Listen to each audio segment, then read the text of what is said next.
Okay, welcome to the second day of the RESOCO final seminar.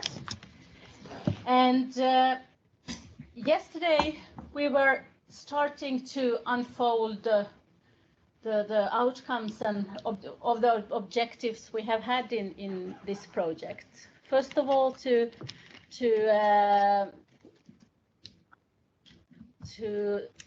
compile a synthesis of the data, information, research results we have within the group of the Baltic Sea countries represented in this project. And the other one of the objectives was to start finding our common future path and perhaps to be able to present a roadmap with how do we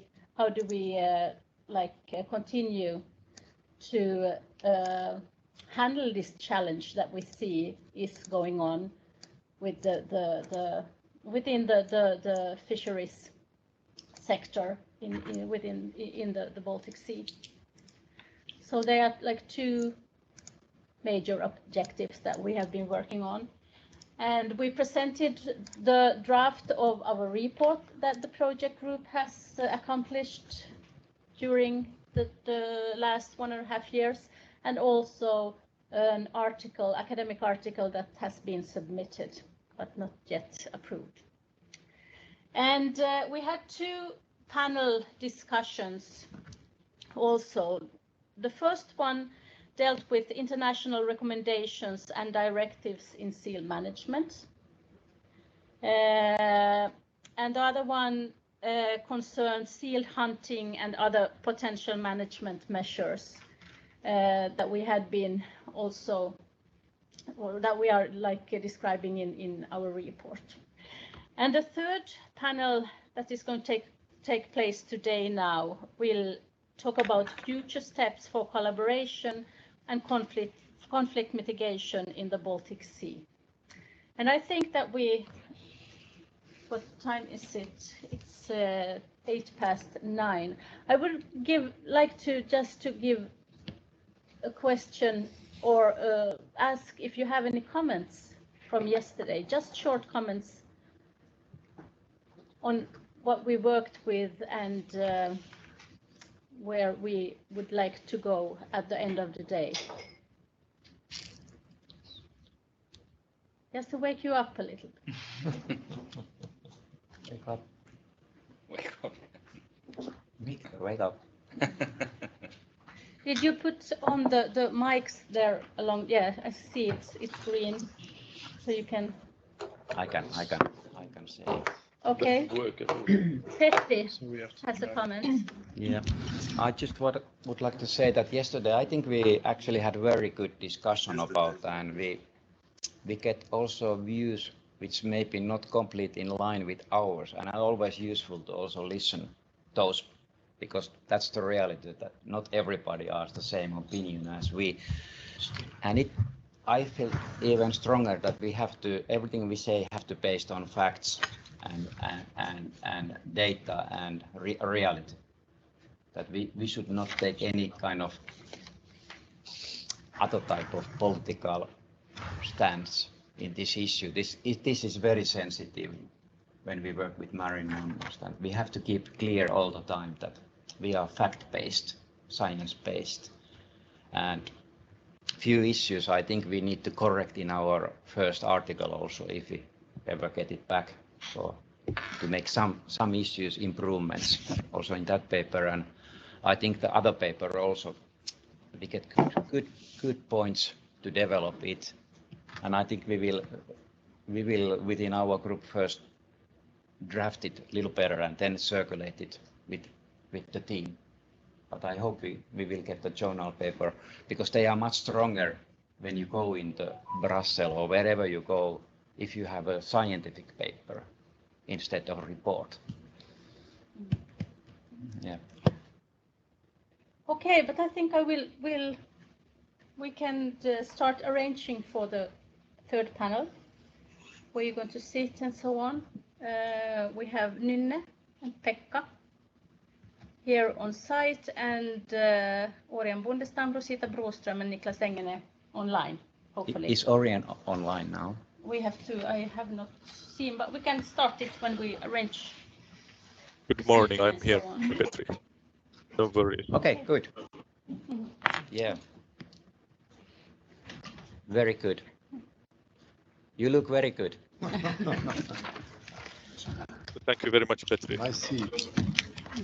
You know what, we have managed to avoid the virus for 2.5 years. And as soon as we let our guard down, then the virus was attacking us. So that's life nowadays. I think everybody will sooner or later get it. Yeah. But you look good when they take into account that you had the virus. Petri, you One should thing also that, get the virus then. Yeah, I'm good. Okay. One feedback that we got yesterday was like the communication from online and from the room was that online you didn't really know who was speaking. The voice was good, the quality, but it would be good if you just say your first name when you start to talk. Yeah. Should we go through, just say, everybody says first name and institution, and then we start, so the online also knows who is in the room. You can do that. Yes. Pekka from Salmi. Pekka Salmi from Natural Resources Institute. Åsa Waldo from Lund University. Petri Suuronen, Luke. Nune Lemming, Danish EPA. Sven-Gunnar Lunderud, Swedish Agriculture University. Jouni Heinikoski, Silhamta. Tara Königsson, Swedish University of Agriculture. Nelson Coelho, Aalborg University.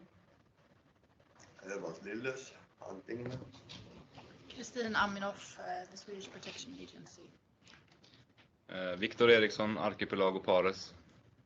Nils Mortensson, Swedish EPA. Erkki Tuus, Minister of the Environment, Estonia. Markus Vetemaa, Estonian Marine Institute. Kristina Svels, Natural Resources Institute, Finland. And the moderators for the third panel are Åsa Waldo from Lund University and Petri Suuronen from Luke. Please. I hope you can see the presentation now online, where it says the panel 3. Okay. Yes, they see. Yes. So we have this heading Future Steps, and our starting point, as you know, is that the situation in the Baltic has caused problems where the seal population is growing and has a major impact on fisheries and also the local society along the coast. So that's our starting point.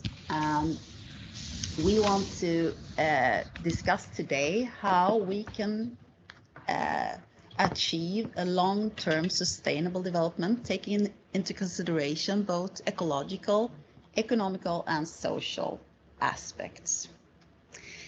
So, as you see, we have this panel today. As Stina said, we have Nina here from Denmark and Pekka from Finland. And online, I would very much like to see you, so we can see if you want to say something. Orion, we see you. Welcome. Rosita and Niklas, are you also present? Yes, we are here. I am here. Yes. Hello, welcome. Is it so we can only see one Okay. time, one at a time? And Niklas, are you also online?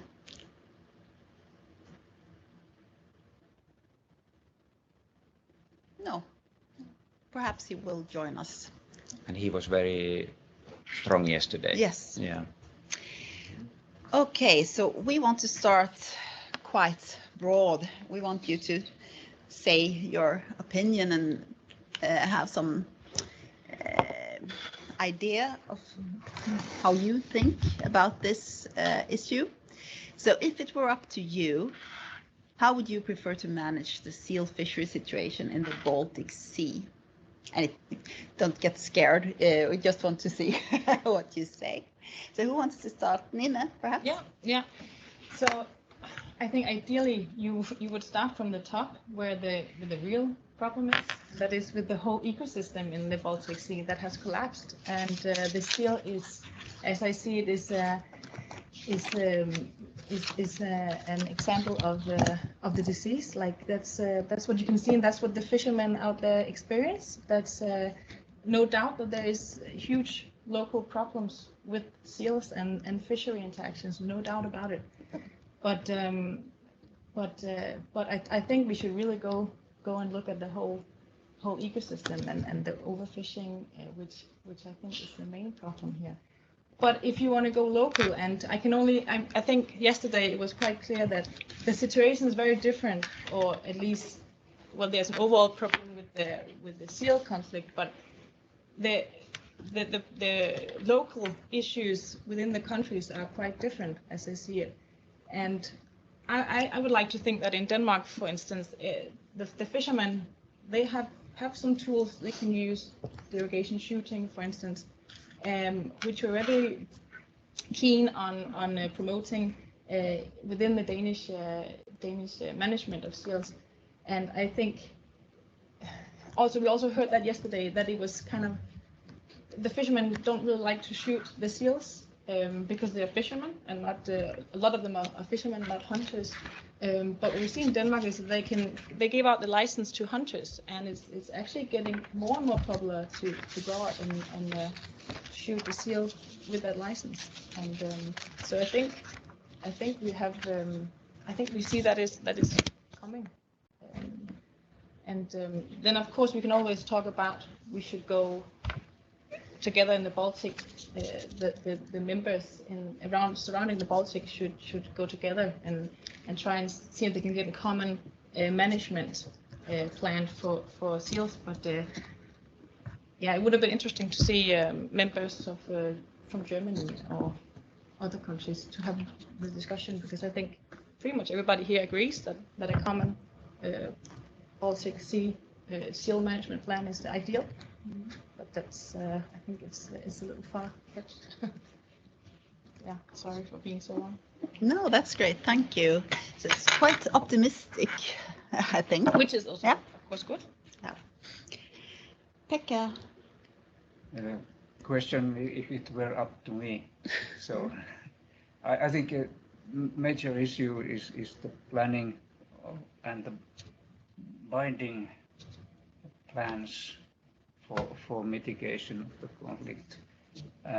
In upper level, kind of schedule also what should be done, some kind of agreement between the parties. But then this would be a general framework, and then the details should be, I think, should be decided by regionally or locally by the local people who know the circumstances and the local problems better. Of course, not only the locals, but in collaboration with experts and so on. So the local involvement should be one element in the general plans also. And then there should be this kind of collaboration also internationally, of course. I don't know, maybe some kind of Baltic plan which sets the framework for the national plans, and I don't know, some kind of coordination is, I think, is needed.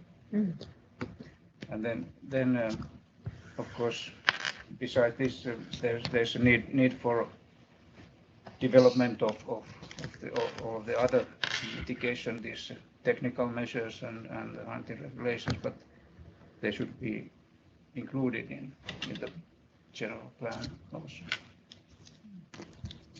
Thanks. So some strong international cooperation, but also very strong basis in the local setting. Yeah. Mhm. Thank you. But can I ask what is the goal here? Is it to reduce the number of seals to, for instance, 10,000? I never heard anything yesterday either about what is the goal here. What is that we want?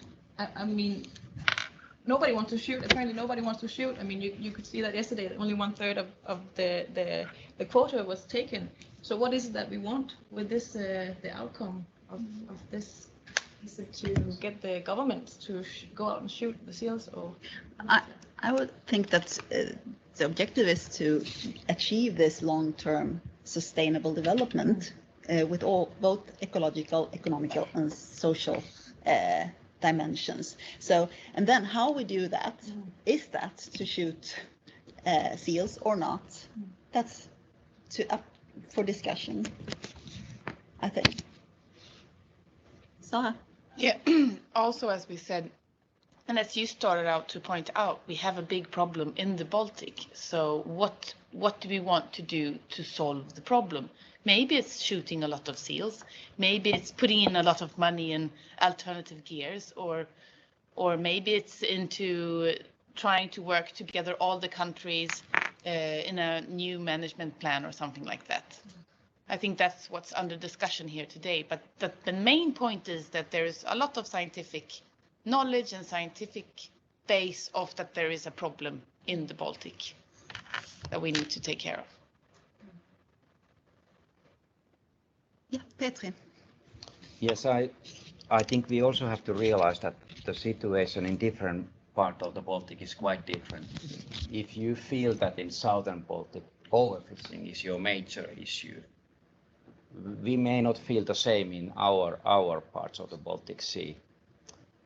But if you compare the numbers of seals in the southern Baltic and northern Baltic, you may actually figure out that we have 100 times more. Yeah, no doubt about that. That's what I say is different. And maybe in our case, the seal is coming on quite high on the top of the issues. What we are speaking here in our research group, maybe the goal is not to reduce the number of seals, but maybe goal would be to stop the growth of the seal population. Maybe that would be a decent goal, and then maybe the balance would come sooner or later. But you know that you will have more seals in the southern Baltic in the future, most likely. Yeah, we see an increase already, so no doubt. But you won't have like a breeding stock much bigger.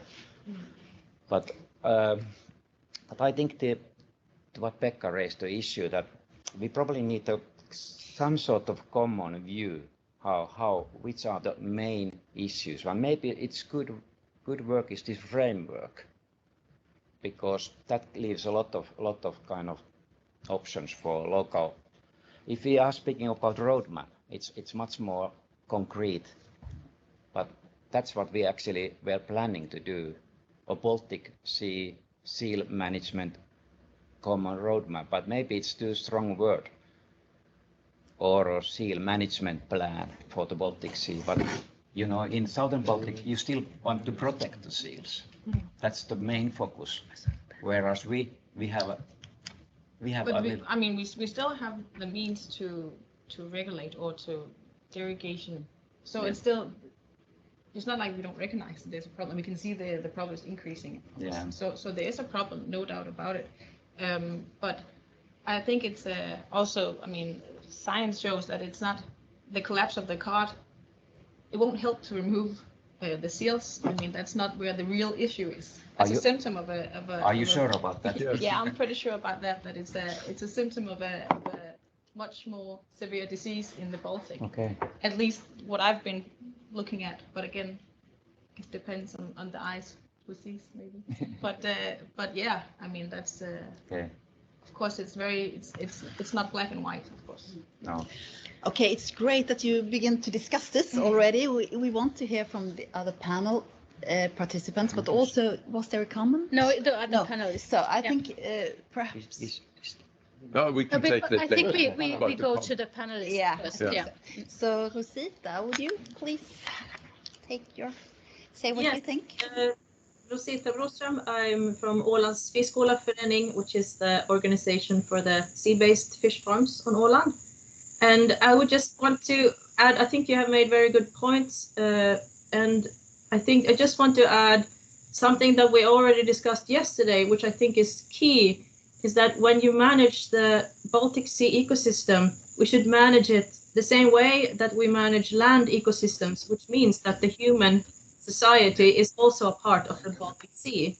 And we also have to, then that includes the fisheries, that includes economic activity. And that doesn't mean that we have to kill all seals or that the seal population should suffer. It just means that we have a different starting perspective for how to get that perfect balance. But one of the ways to do that is to remove this ban on trade with seal products, because I think I don't see the point of that. It just means that there will be less shooting than the quota allows. And I think that's one of them. Thank you very much, Rosita. Orion, do you also want to give your view? Yes, please. And so I'm Orion Bundestam. I'm from the Ministry of Agriculture and Forestry here in Finland.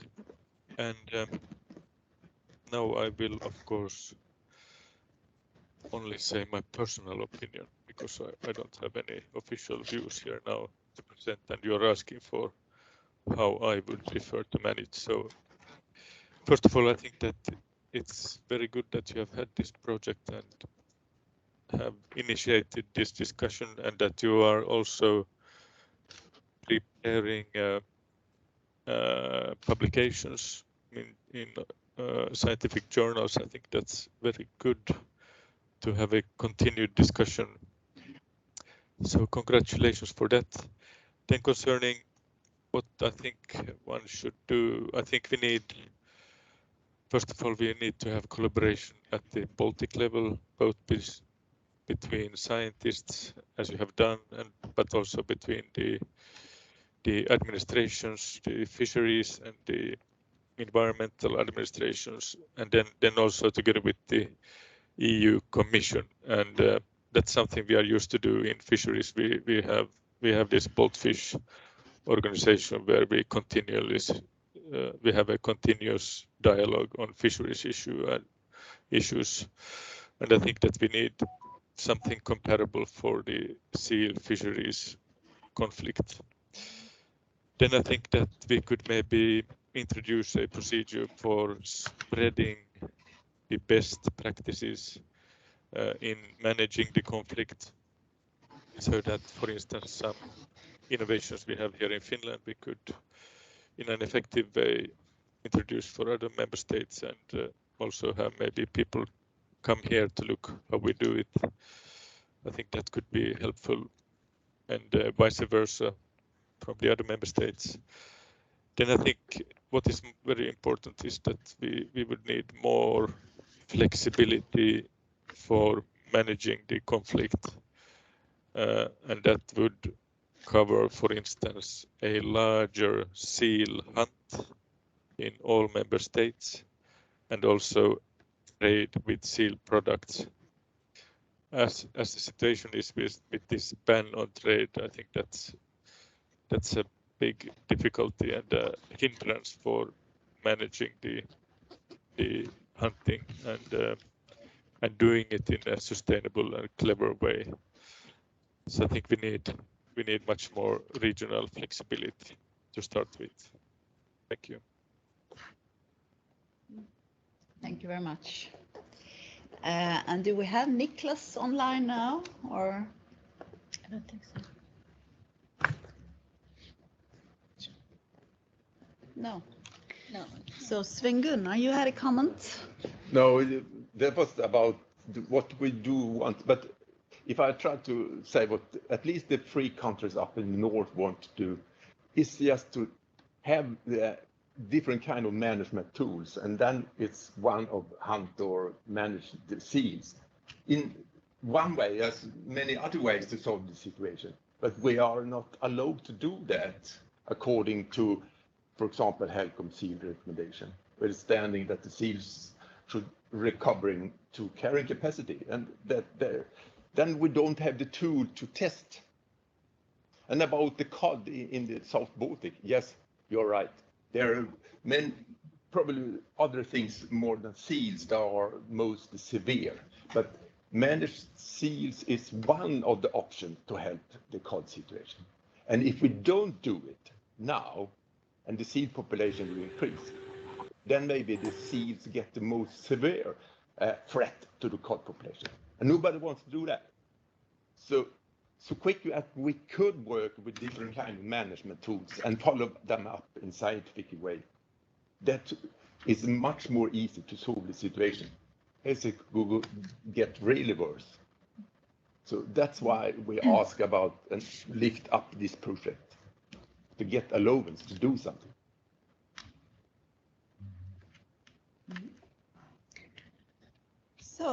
So now we want to continue with discussing barriers and knowledge gaps, and then move on to collaboration and end up in ways ahead. So the next questions, which are the main barriers for achieving an ecological as well as economical and social long-term sustainable development in the Baltic Sea?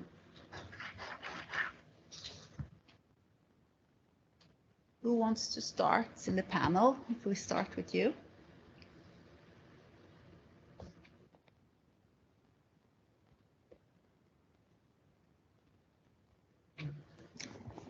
I'm not in the panel. No, you're not in the panel. Marcus. Well, I make a little bit follow-up from the last question to bridge this to the next one. First of all, I was quite shocked and very unhappy and sad to hear that you said that in southern Baltic ecosystem has collapsed or something. Not at all in Estonia, I may say, because I'm doing fish stock assessment in Estonia. I think, of course, we have bad eutrophic situation. There are too much nutrients. But if I look to the fish stocks, they are healthy. They are quite. Some of them fish stocks are always fluctuating. Some are a little bit better, some are worse. But salmonids are okay. Just this year, stock assessment we saw perches, big perches back, roaches back. Everything is fine. So, and if we now talk about the seal thing, then the problem of the seals is not that they are eating too much fish or ruining ecosystem or something. No, they are just make fishing impossible. And I would like to let's say to solve the problem or to move forward to this, that to behave exactly as we behave about all large mammals. We just need to discuss first, is this let's say genetically safe from the point of view of biodiversity, and if it is, then let's agree on the level of society which are the kind of optimal size of the stock. It should not be the same every year. Just every year, let's discuss what is the optimal stock size, and then talk about what to do to reach the optimal size. But now about all other mammals, we talk what is the optimal size, but about seals not. So and now if we come to this question, what are the main barriers for achieving ecological sustainable development? Then it's already reached in Estonia. I don't think that there are very big problems. So the problems are on the level of economy, or let's say economical problems and social problem. And this is what I already said, that how we could reach this, let's say, balance, social balance, then just let's do this. What I said, that let's agree first on that we maybe need to put some kind of optimal size for this stock, and not to talk that we need to reach the this carrying capacity, and nobody knows what is carrying capacity. This is strange to me. Thanks.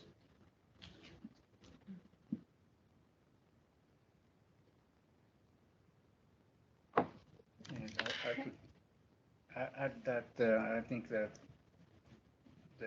as you said, it's social issues are important, but also the political, ethical questions are behind the conflict, and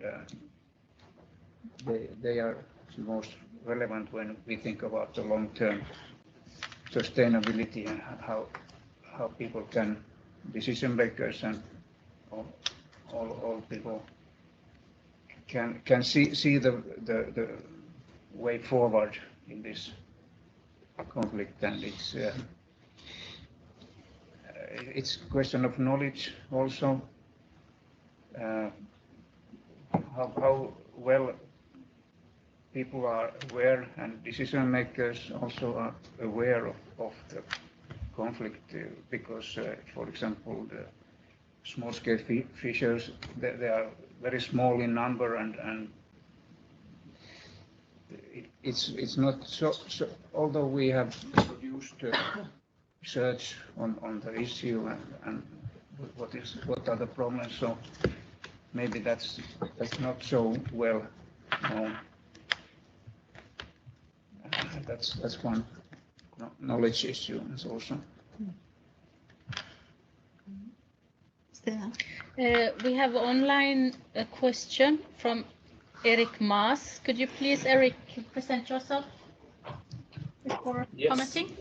Yes, I'm Eric. I'm working for the State Office in Germany, and I have a quick question to what was just said about the Southern Baltic fish stocks that were healthy and fine. Where's the literature for that?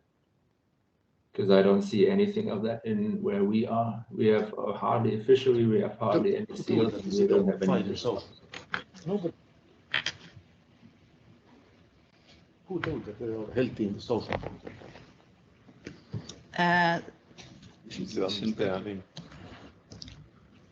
We are a bit unsure who said that, Eric. It was just what I think I've heard, and that's why I was really questioning. I think it was the sorry for not seeing your names, the man on the right in the video who said that in the Southern Baltic. If it was me, then Eric, I'm Markus, but I was telling about Northern Baltic. I was telling about Estonia, and I said okay, this okay. is a difference. I was exactly then I didn't hear correctly. I'm very sorry. sad. Maybe this is our problem because our microphones are not that good, maybe. But I was actually saying that I am very sad to hear that as Nuna said, that in Southern Baltic there is some kind of ecological collapse. And I said that in Estonia we don't see any ecological collapse, and fish stocks behave very well. But of course not. I didn't say this about Southern Baltic. Okay. Sorry, then I misheard. Thank you. But that also just stressed the complexity of this, because it's very individual within. I mean, the Baltic is a big area that covers a lot of systems and a lot of countries. So I think it's it's at least very important to then get very local specific knowledge on every area. But to talk about Southern Baltic, I mean, maybe you, Sven, gonna know better. But this was Nils Jepsen from Denmark who said probably that there is flounder is totally gone, and then many species are at very bad situation. And they said that one of the reasons maybe also cormorants, not also seals. So can you comment on that? Yeah, but you're right. They're showing that cormorant is a big predator on young cod and young flounders. But we are discussing seals now, so we don't have to complicate. Yeah, but we talk about ecological collapse. Yeah. Sara?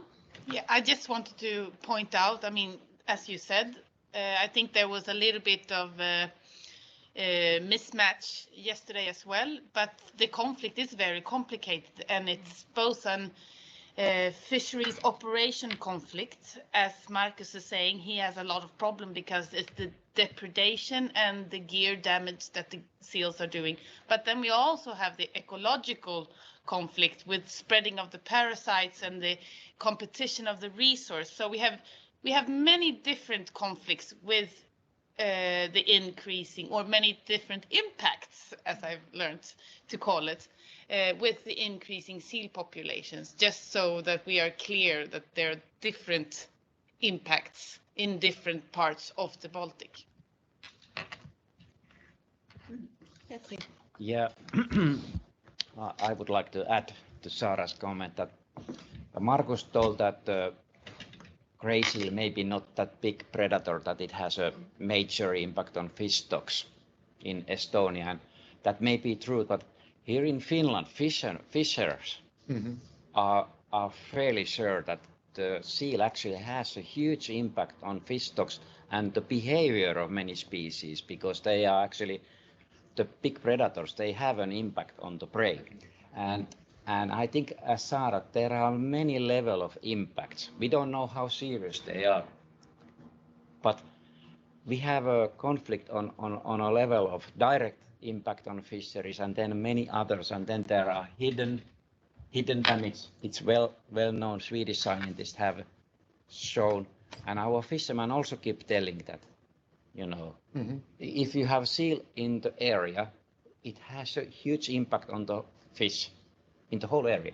But shortly, Michael, I fully agree. I'm not opposing this, but I'm saying that most of fishermen say that they maybe can tolerate that seals eat fish, even, but that they cannot fish if there are holes in the nets every day. Yeah. That's. But I agree you. But from Estonia, actually, we don't know. We don't have much data, because for us, salmonids are not that important as for you. Yeah. We mostly fish cyprinids and birdseeds and herring, and for them, impact of seal maybe it's not that big, but still existing, of course. But yeah, I just want to add that we have salmon, but we have also pike perch, where the impacts are substantial. And of course, we have whitefish, etc. But of course, we also have some ecological issue. The growth of herring in the Botnian Sea is becoming an issue. They are thinner, and we don't know what is, but it has an impact on seals. But we maybe should not take that too much, that discussion now. No. Yeah, because it's complicated. It's complicated. We have many levels of complications here. Yeah. Do we have any comments online, Stina? No. No? Yes. Nobody wants to comment? Yes, Yes, I would like to. Well, you're discussing barriers, and I think that our Estonian colleague had a point that one barrier is maybe that one hasn't formalized a objective for the size of the grey seal population, and I mean it's a bit open-ended. I think that would be an idea to try to find a good balance, and then to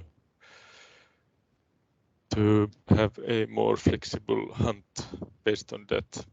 And I think that the main barrier is the trade prohibition, because that inhibits the interest in hunting seals and utilizing in a sustainable way also the seal and its products. So it's not a very good situation. So I think that these are the main barriers. The objective is blurred, is unclear, and the second one is the prohibition to sell seal products. Thanks. Thank you.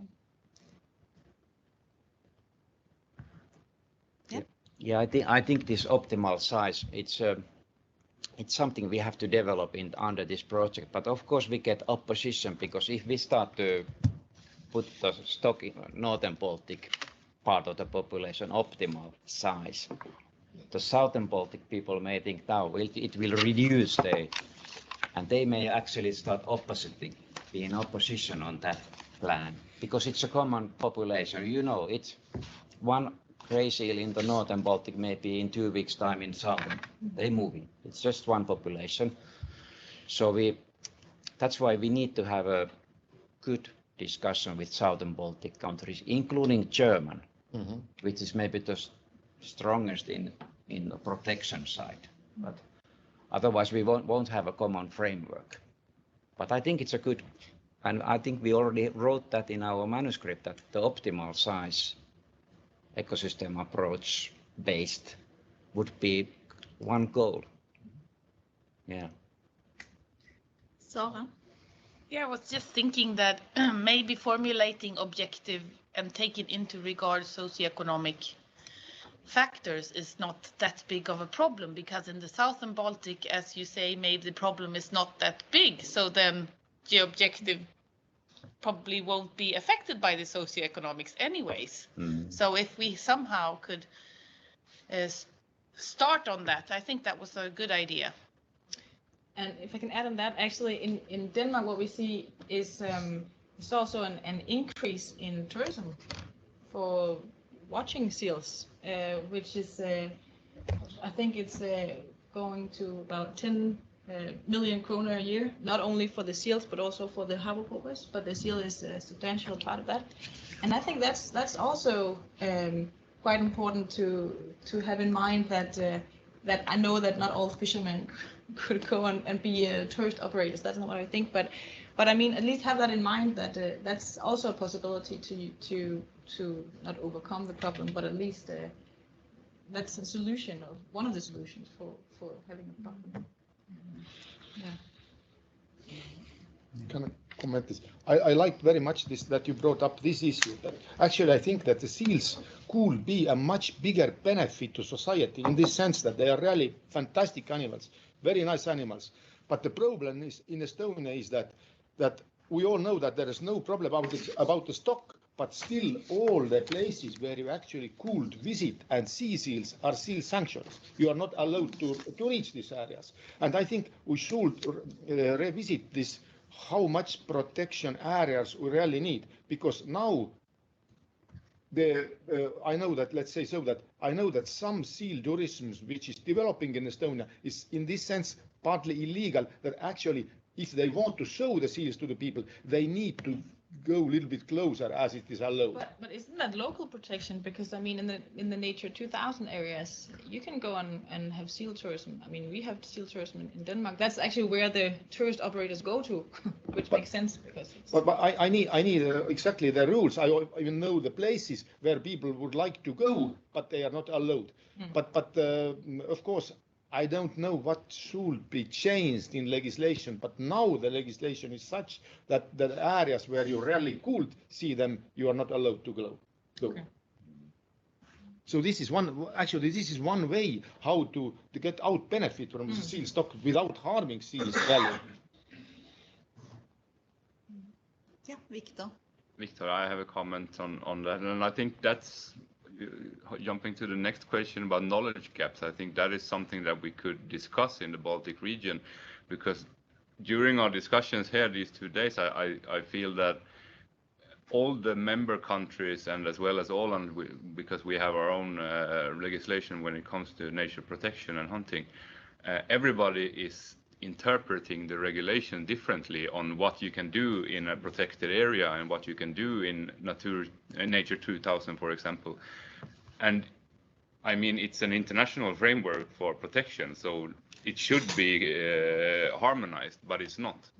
And I think that if, for example, in Åland or in Denmark, that we interpret it differently than in Estonia, maybe in Estonia you can use that as an argument to ease the regulation a little bit, that these other countries still have the same sort of protection, but different interpretation. So that could be like a good outcome if we get that discussion on the table when it comes to, because protection and protected areas are demanded to increase by the European Union the next years. So I think to have a common interpretation of how to implement that would be quite, it would be a good way forward, I think.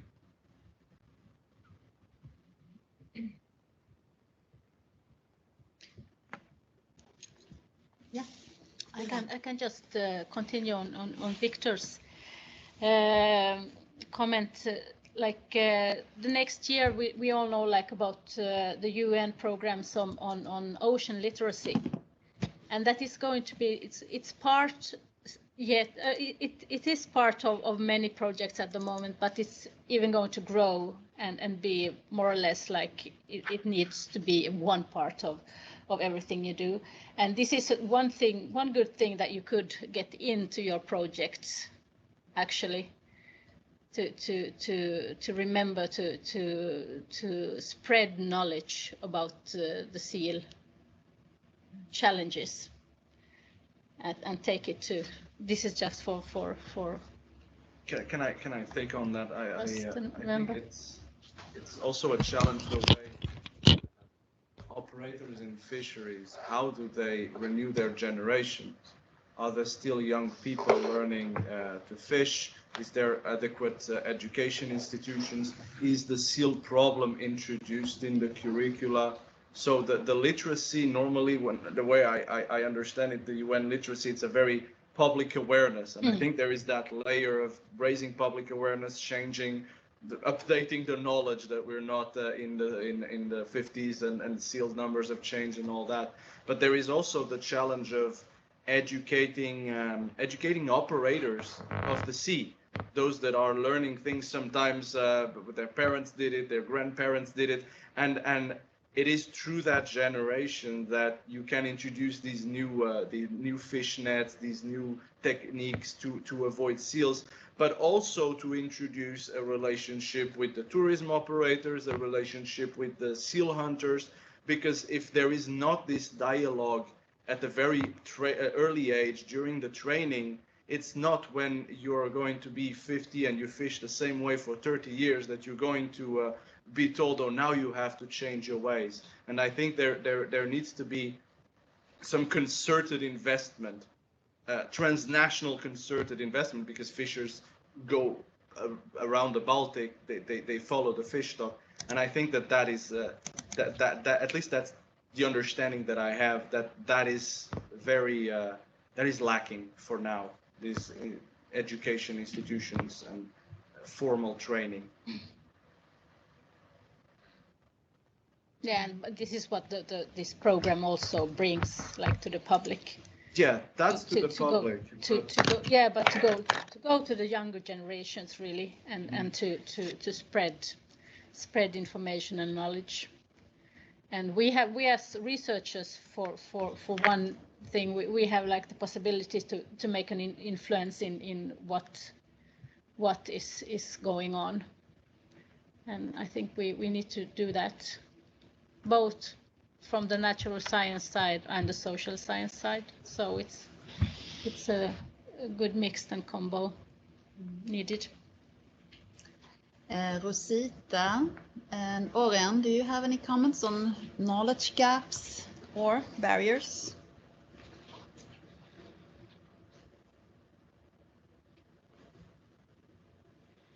No? Any other online? Yeah? Yes, I think I said something already on the barriers, but maybe on knowledge gaps. I think that there is a gap on the impacts the seal populations have on fish stocks, especially weak fish stocks.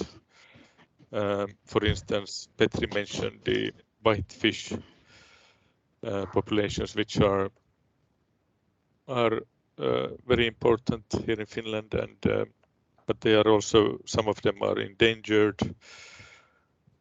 And I think that it has been estimated that seals eat as much as the commercial fish catch is, so it has a major impact, and I think that there's a gap on such information.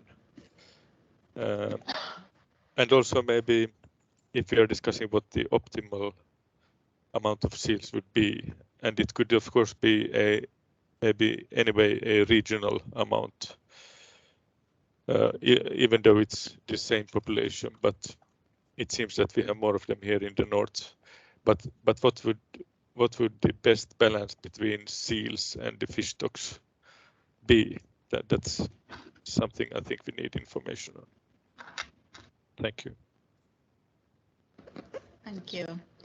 Yeah, Markus from Estonia. I very much support this, because in Estonia we really don't know what kind of impact fish stocks have. And this is a knowledge gap, definitely. When we talk about moose and optimal size of the moose, then we have very good idea how much young pines they are eating or something. But about seals, we really don't know. So, and it was told that about some species they might eat half. I remember from Norway and Iceland, I think that they might even eat about some species more than half. So definitely, if we talk about this, that we need to put some kind of optimal size, maybe not stable, but just every year agree what is the optimal size. And for that, we really need this to fill up this. In maybe you have good understanding in Finland, but in many countries, I think Estonia, Latvia, Lithuania, we don't know anything.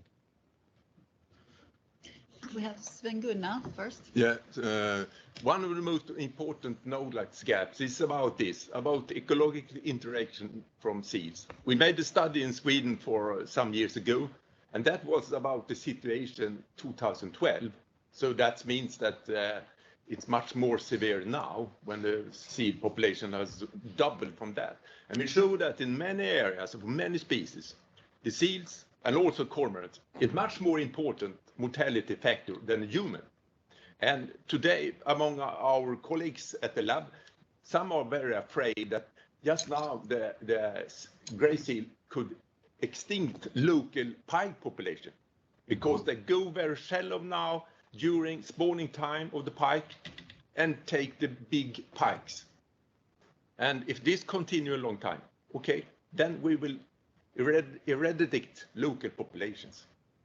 And you can discuss this about trout population, local trout population. There is a lot of debate just now in Sweden where the gray seals seem so hungry. So they go up in the streams and follow the trout and salmon and take it up in the fresh water. And this is extremely knowledge because now we have to have the knowledge before it gets too late. Mm-hmm. And I will come back to other studies in different countries. For example, in Canada, that has shown that it doesn't matter if we stop fishing cod. Mm-hmm. The gray seal will eradicate those cod populations. And the skate populations also, they are lifted up in scientific paper. There are papers from Scotland also showing that it doesn't matter if we are stopping fishing for some fish stocks in Scotland, because there are so many seals there. And that is also going to happen in Baltic if we don't do anything. So that's absolutely one of the most scientific knowledge gaps that I really hope that there will money to let scientists work on. Petri. Yeah, I fully agree, and I was actually about telling the same as Sven Gunnar. And this means that if we want to do more research on, we have to collaborate with all countries. We cannot do it in Finland only. If we want to know the impact of gray seal on fish stocks or ecosystems, we have to collaborate with most Baltic countries have to be in the pictures. And the truth is we haven't done anything during the last 10 years on this, and the situation has changed. And maybe that could be one recommendation of RESOCO, that we encourage such a research program for the near future. But absolutely, it should be funded by the countries somehow. Maybe our ministry is very friendly and will help Finnish partners. Yeah. Rosita, you have a comment on this? Yeah, just a short comment that one of the knowledge gaps for decision makers is that the seal is actually underutilized natural resource. I mean, we can use the meat, the pelt, the oil, everything, and this has been done traditionally, and I think this is knowledge that is disappearing, and this is our cultural heritage, and it's also something that could be interesting for tourists, etc., not just to go and look at them because they are cute. So that's an addition to that. Thank you. So I see time. Yes, please. I think regarding hunting and Nils Mortensson, Swedish EPA, is that we have lacked knowledge about population growth models when you take hunting into account, and we have some projects running now to get these kind of models. So it's pretty important to have if you want to have a more extensive hunt, to be able to predict in a better way how the hunting will affect the population. So that's a knowledge gap right now, I think. But it's some research in the making. So should we? But we know that the current hunting is not a threat in the big picture, maybe locally, but not in the, because the population keep growing. Of course, since it's so small numbers, but it's even when it's the hunting is in small numbers, it's always better to have a good model to put even those small numbers in to show them that it's have been done. It's easy to just say, but it's better to show. I fully agree. We need to have our scientific studies to show these things in order to have an impact. As Orion said, it would be very useful to have scientific publications because they're much stronger when you go somewhere and say something. And more extensive hunt maybe, and it's important to have take other factors into account as well. So there are a lot of gaps. Rosita, can I ask you, do you have a new hand or is it the old hand? Sorry, it's the old hand. Okay, that's fine. Yeah, I could add, Yeah. add that also that this knowledge gap is the impact of seal in commercial fisheries, because although we have done research, there hasn't been very detailed analysis, and I think that's one of the issues that could be also recommended. We have asked in general the types of problems, but we haven't, for example, made economic calculations with the fishers very often. What is the impact really in their livelihood? And we studied maybe 10 years ago the impact of gray seal on salmon and whitefish in the northern Baltic, Bay of Bothnia, and we published this, but we get a lot of critics that, well, this is just one area. So that's also stressed that, you know, if you do it in some local level, it's just a local paper, but we need to have the Baltic Sea picture also to be strong. So that's why I think we should promote the Baltic level research program. And that brings us to collaboration. Our next questions. So what kind of international collaboration is needed to reach a long-term sustainable development in the Baltic Sea seal fishery situation?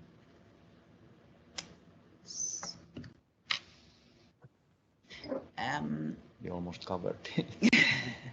Yeah. The panel first, do you have any comments? Niklas is now here. Welcome, Niklas. Perhaps you would like to jump in and start. We missed you for the first couple of questions.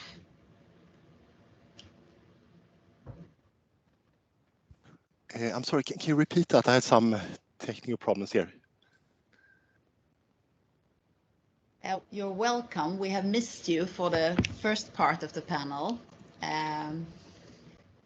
But now we have questions about collaboration. What kind of international collaboration is needed to reach a long-term sustainable development in the Baltic Sea seal fisheries situation? Perhaps if you're quite new to now, perhaps you want to wait. Yeah, I beg your pardon. I had 9:15 as beginning of the panel discussions. So I beg your pardon. Svensk och finsk. I'm sorry. It's a classical mistake. I'm truly sorry about this. I beg your pardon. You're the first one, not the last one. Okay, I apologize. It is finished time, yeah. Yeah. Oh, that's unfortunate, but you're welcome now. We have been discussing management of I feel like an ignorant here. So what kind of collaborations that we need? As we have been talking here about how to achieve long-term sustainable development, including ecological, economic and social dimensions. And we have been talking about how best to manage the situation and also which barriers and knowledge gaps we can identify. So now we moved on to collaboration. So perhaps if you want to say something, you can do, but you can also wait and get accustomed. No, I do see both a need for. I do see a lot of knowledge gaps that needs to be bridged. Both when it comes to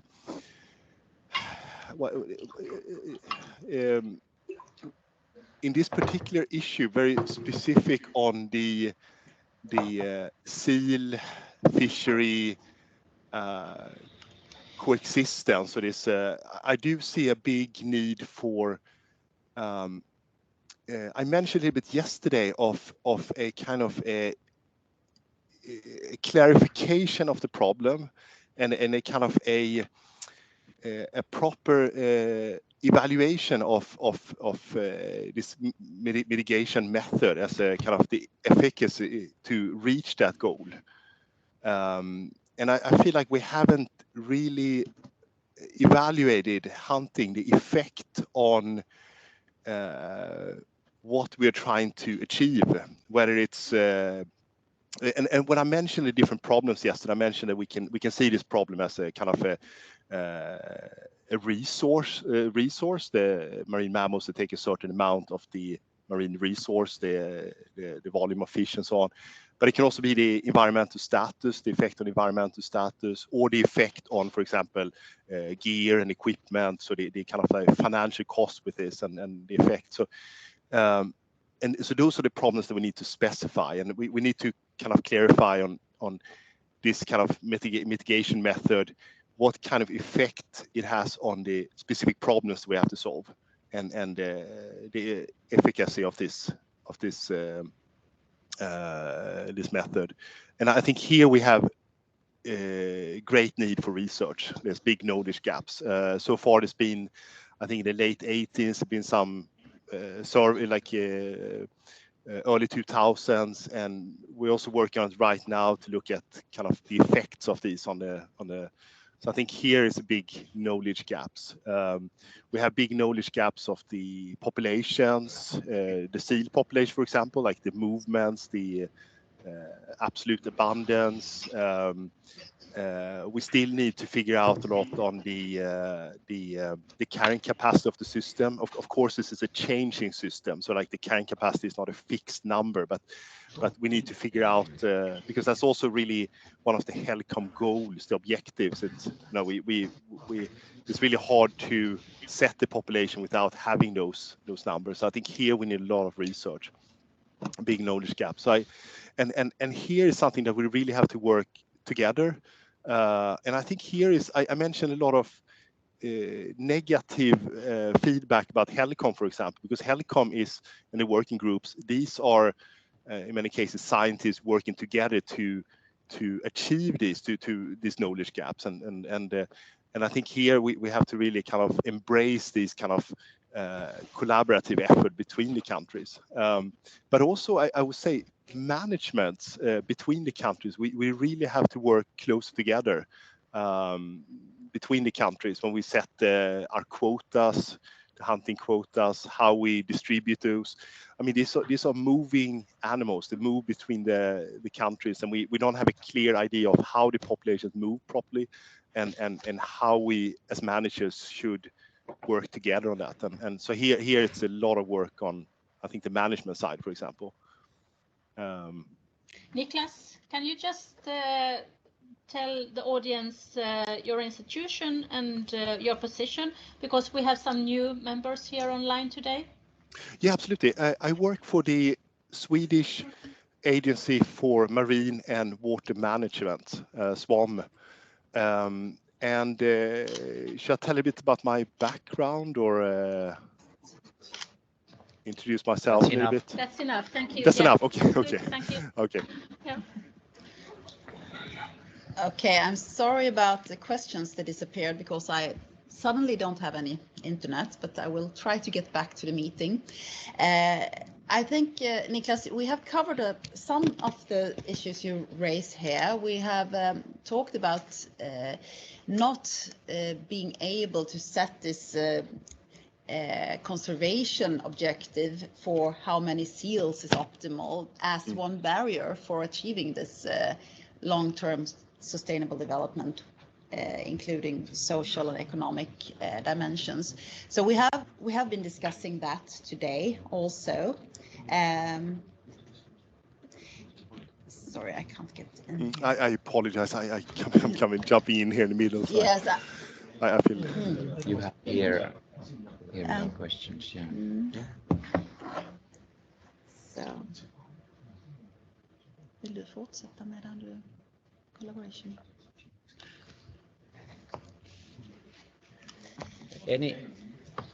Anybody else? Do you have anything about this international collaboration? What kind of collaboration we still might promote? I think, okay, Sara? Well, yesterday we talked about HELCOM and the recommendation, and I agree with Niklas that it's really great that we have these, that there's all these different countries that work together and get a recommendation. So I think we should work on that level and maybe be able to, as Niels was suggesting, is there any groups working on the social effects or the economic impacts that we can include in the HELCOM SEAL group? How do we do to actually get the scientific base from other countries included in also in the SEAL recommendation group? That's something that I would like to see. Yeah, that's a good point. I think we should. Can I follow up on that, Sara? I'm personally as a manager here, I'm personally extremely interested in bringing in as much opinions, alternative suggestions, because we work very closely with these working groups, scientific working groups, and I'll be very happy if you feel like you can't get your words in, your opinions, your alternatives. If you feel like you cannot get this into the working groups, I can be a middle person because I can make sure that those comes in and being overlooked and included in discussions. And I can assure that. So anything that you feel like this needs to be part of a scientific discussion or a management discussions, I can make sure that those are being included. Yeah. Well, I just think that it's also interesting because when in Denmark, when we look at the management, and we also go to we always go to the Habitat Directive to see what are the boundaries for managing and also for the possibility to use derogation shooting, for instance. And it seems like the countries interpret the Habitat Directive quite different, maybe. And of course, there will always be little differences, but because to me it sounds, I mean, to me in Denmark at least, I think the fisherman has all the opportunities to actually go out and do something about the problem seals. Of course, it's not a regulation of the seal population in Denmark, but it's they can do something about the individual seals that's causing the problem there. But of course, it's not I can understand that the grey seal problem is much larger in the rest of the Baltic, certainly. But so I also think that's quite important. And then the big question is, do we really want to open the Habitat Directive? I'm not so sure we would like to, for instance, but that's not my table, at least. No. Yeah, I think let's start with HELCOM. I don't think we need to open the Habitat Directive because the Habitat Directive clearly says that we should take into account socio-economic factors. Yeah. So I don't think we need to open it. But maybe just have a talk about it. Yes, what it actually means and how do we actually implement it.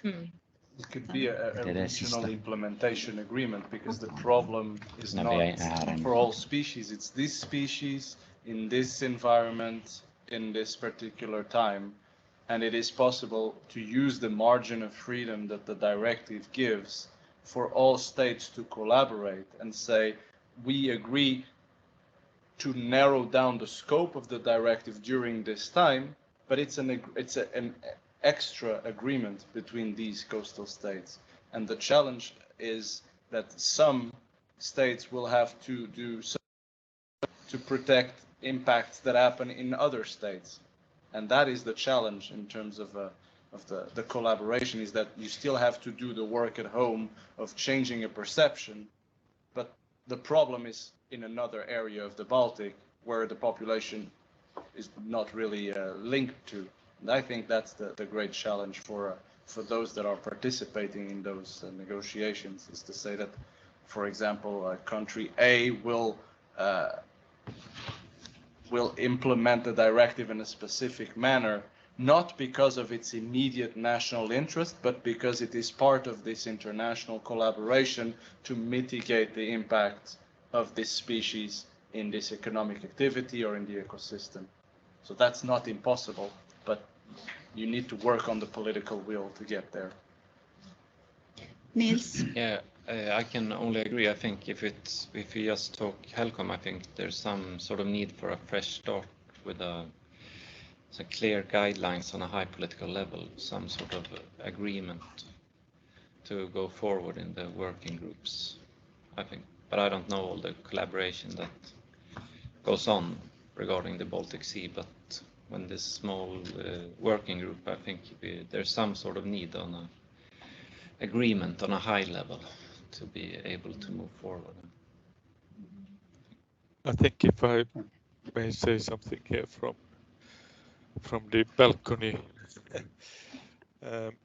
yes. I think that if we're discussing what international cooperation we need, then I think that of course we have HELCOM, which is very important, and we also have Baltfish.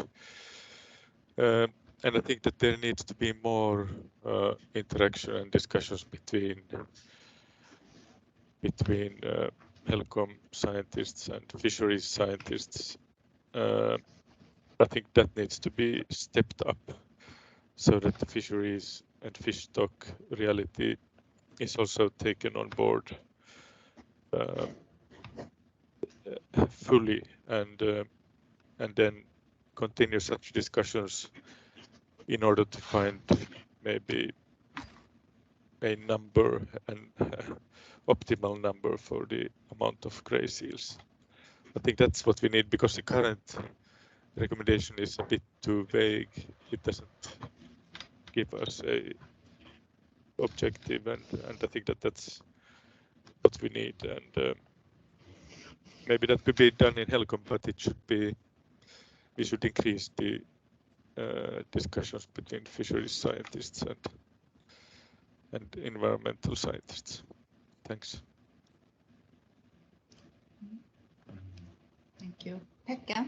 Yes, I fully agree with Orion, and I think we talked about the barriers. One major barrier is the complexity of the institutional and governance systems with all the legislation and HELCOM and trade ban and whatever directives. And we talked about the need for interpretation of the different legislation, for example, and where that needs more collaboration at the higher level. And then another type is the research collaboration, which is of course connected with that.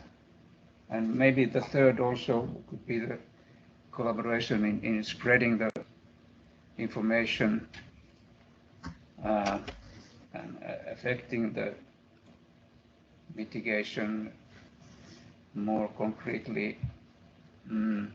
We have had this international collaboration between the fisheries local action groups in the transnational project, the Baltic Sea Seal and Cormorant project. So I think that type of approach could be option in the future also.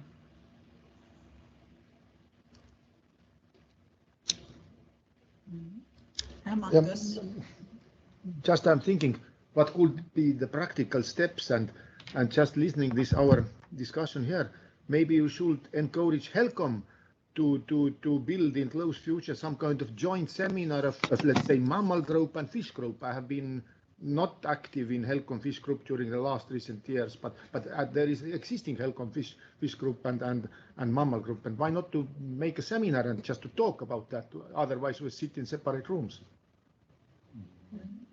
Good start. Do you have it? Sven Gunnar, and also we have failed from this project to have the dialogue with HELCOM. Yeah. So that was our purpose from the beginning. We have to start the discussion, but we haven't had any success with that. That's very pitiful, because we are sitting here and talking, rather empty rooms. We truly need that discussion. Yeah, that's true. And HELCOM was not that interested actually to collaborate. We didn't get really good response that somebody would like to join this workshop, for instance. No, we're busy. So that we failed in that. And if we go next level on this project, I think we should also improve that. Yeah. Can I ask if also, and you probably have experience with them, if FAO should be involved, because it's management of the Baltic environment, but there is this fisheries component. Do you think, because this could be an opportunity also to put help, like not just to collaborate with HELCOM, but to create dialogue between HELCOM and other international organizations that might have a role to play in the overall problem.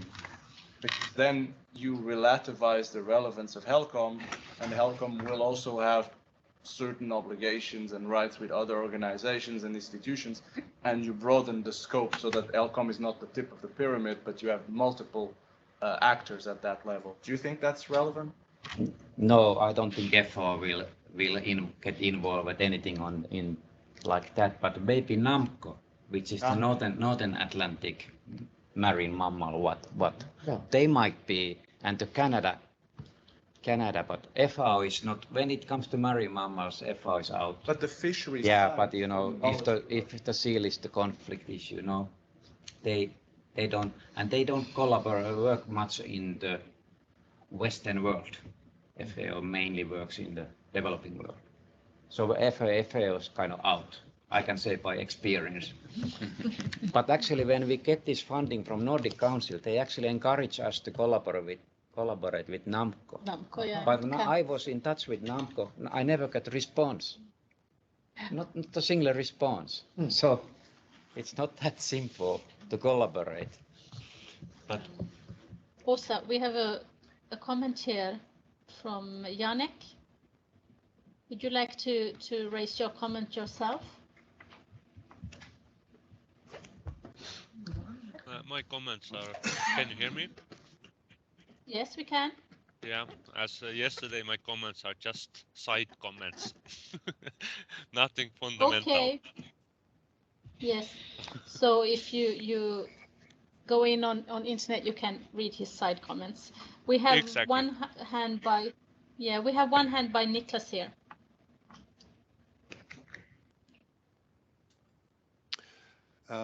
So I just want to mention I'm relatively new to this group. I've been working on the other side of the Atlantic for the last 2 decades, and I'm coming into kind of a very intense debate here, let's say. So, and what I do see is I see these kind of separations of sides here, and I see on both sides I see a lot of misunderstandings and misinterpretation of so I think it's really critical that we bring these different sides together in joint meetings, and I would be really happy to work with maybe this is something that could be done on a management side between the countries, that we create a common workshop or somehow create a joint discussion, because I really see a critical need for this. Just because of all of this misunderstanding and is that something that you think could be a good way to start a proper dialogue and And my other goal is also to create this to have these working groups more inclusive. So if you feel that you're not part of these HELCOM working groups and you have opinions, I will be very happy to work with you to create more of a inclusive environment, because I think it's really critical that we as management have a really transparent and inclusive process where everyone is included. Because otherwise we create these conspiracy theories and things are done behind closed doors of these other groups, and I think it's really, so I'm really want to work with you to create this kind of transparency in the process, and so I'm really open for all kind of suggestions here. Thank you, Niklas. I don't think anyone will object to that, or do we have any reflections here? That's great proposal, I think. Yeah, I just comment that first. What Janek wrote here in the chat, this is very much true, that he's writing the stereotype sell much more easily. It is very typical stereotype, like fishermen fish too much. They are not interested about fish stocks. They just want to kill all animals, and this is a stereotype. And actually, I think we really need help from somebody to get this discussion going. As Petri said, that NAMCO didn't respond, and then finally nobody wants to talk with us. I don't know what is the reason. So I think we need to tell that please talk to us, or just keep mouth closed. So, because it's and also if we talk about this, some kind of joint, let's say, seminar or even conference, I don't think that at the end of this seminar or conference you can say, okay, now we have the understanding, but we move differently. We will move closer to each other as a result of all these seminars. If we manage to just to have in the same room the seal biologist and let's say fish biologist, I'm sure that it is very good and very beneficial. And we need to move towards that. And my second comment will be in future about that also that how most important question that. How we get money or resources to this future work. Maybe I put this comment also here about this international collaboration, that actually we have very big and very powerful fund of this this European Fisheries and Maritime Fund, or whatever how it's called now, and this is a huge fund. And I think, to my personal mind, there is too much of money going into this diversifying this fishery. Of course, the idea back of that is very good. If the fish resources are not sufficient to give livelihood, then let's try to diversify. Let's try to find additional works. But in somehow it also means that we agree that okay, fishery is not anymore beneficial or not profitable. Let's do something else.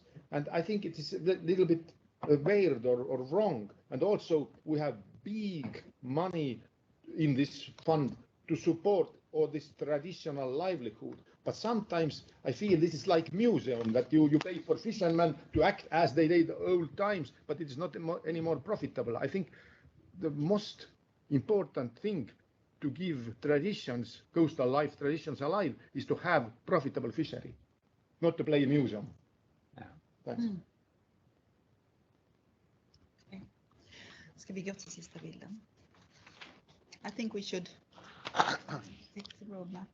I could comment, Margus, that when you ask fishers, they always say that they don't want any subsidies to be paid. They want to fish. So if you think about what are the mitigation measures from the fishers' view, it's other than the economic support. They don't want the fishing to be just this kind of game, and you get subsidy. Yeah.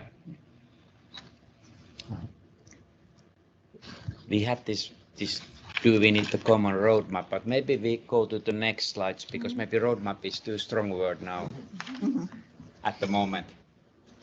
So the panel first, do we need a common seal management plan for the Baltic Sea? Nina, do you have any comments? Yeah, well, yes, I think that we do, but I also think that it's there's so many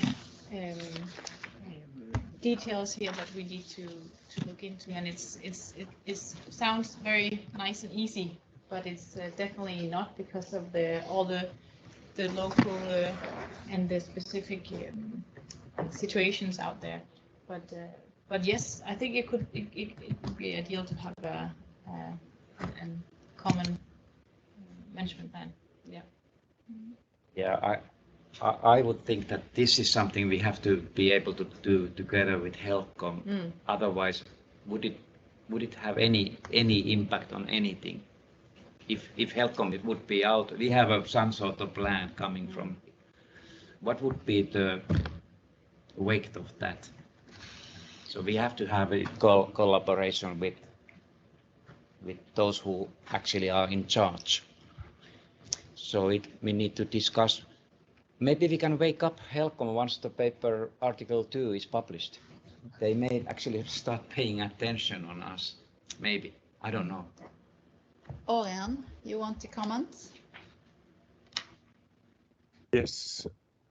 I think that in fisheries we have management plans, for instance, for the Baltic Sea stocks, and they are made as part of the common fisheries policy as a proposal from the Commission, and then the Council and the European Parliament agree on a regulation, and it's quite a heavy procedure, and I think that for the seal management we should not have such a formal management plan because it will be quite difficult, and I think it would be advisable to keep the initiative in the hands of the member states. So we could maybe have a management plan or call it a roadmap, but it should be less legally binding, and it should be more maybe stem from collaboration in HELCOM between fisheries and environmental scientists, and then maybe include some numbers on the objective and how what the regional aspect is. I think something like that we would need.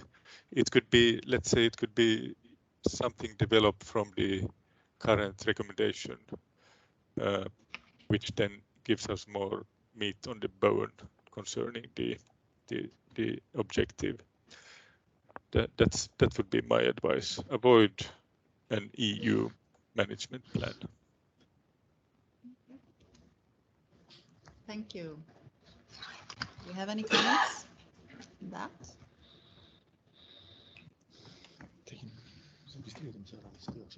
I can make a comment. Yeah, Victor.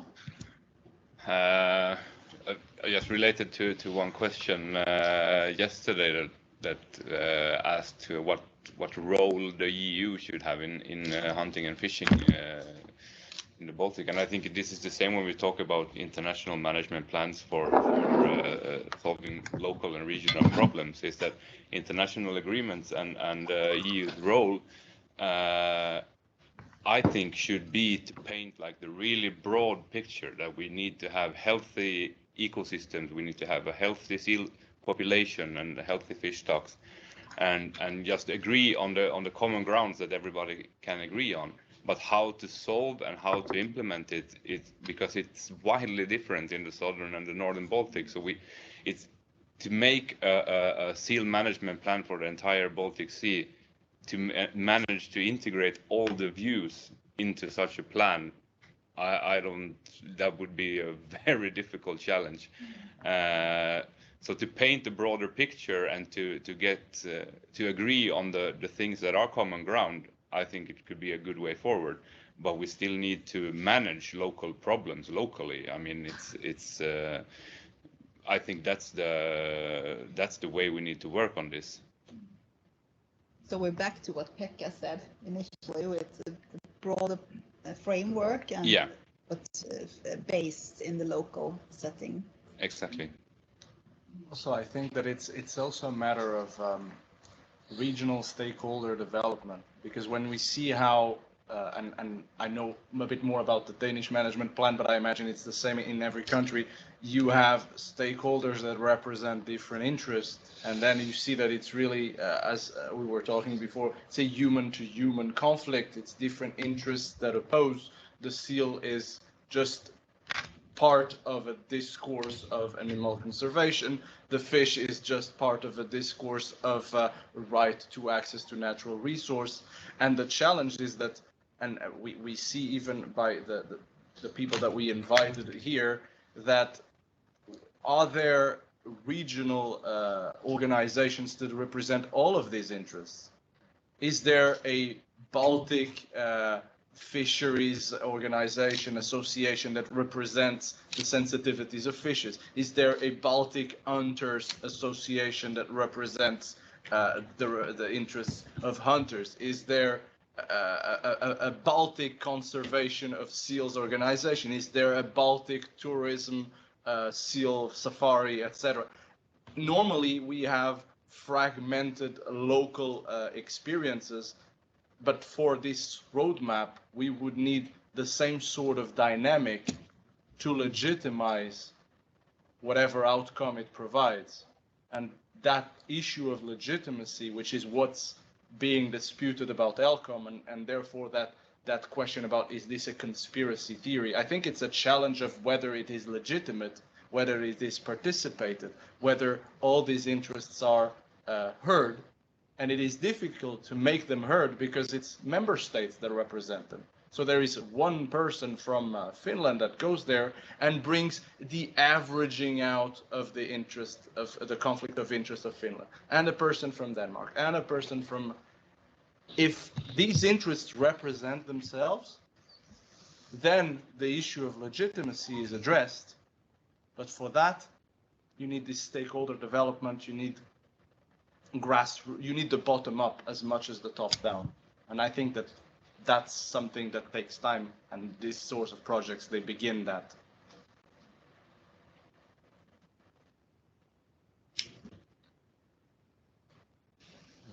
Do we have any online comments?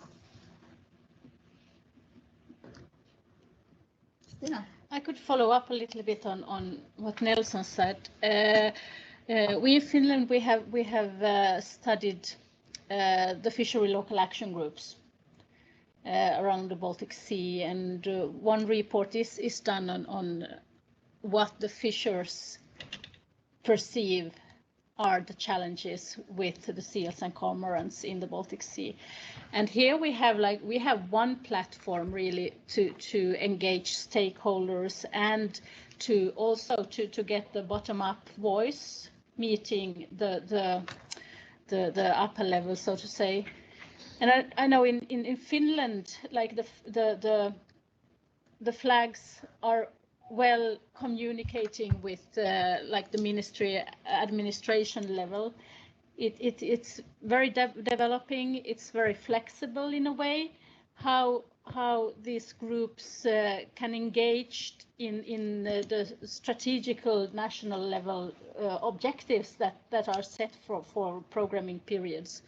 So we have really good experience of how flag operates here in our countries, but in other countries it's not that easy to make and see the stakeholder impact and stakeholder profitability when it comes to flags. So I think like it is a good starting framework. It would be like to start communicating because the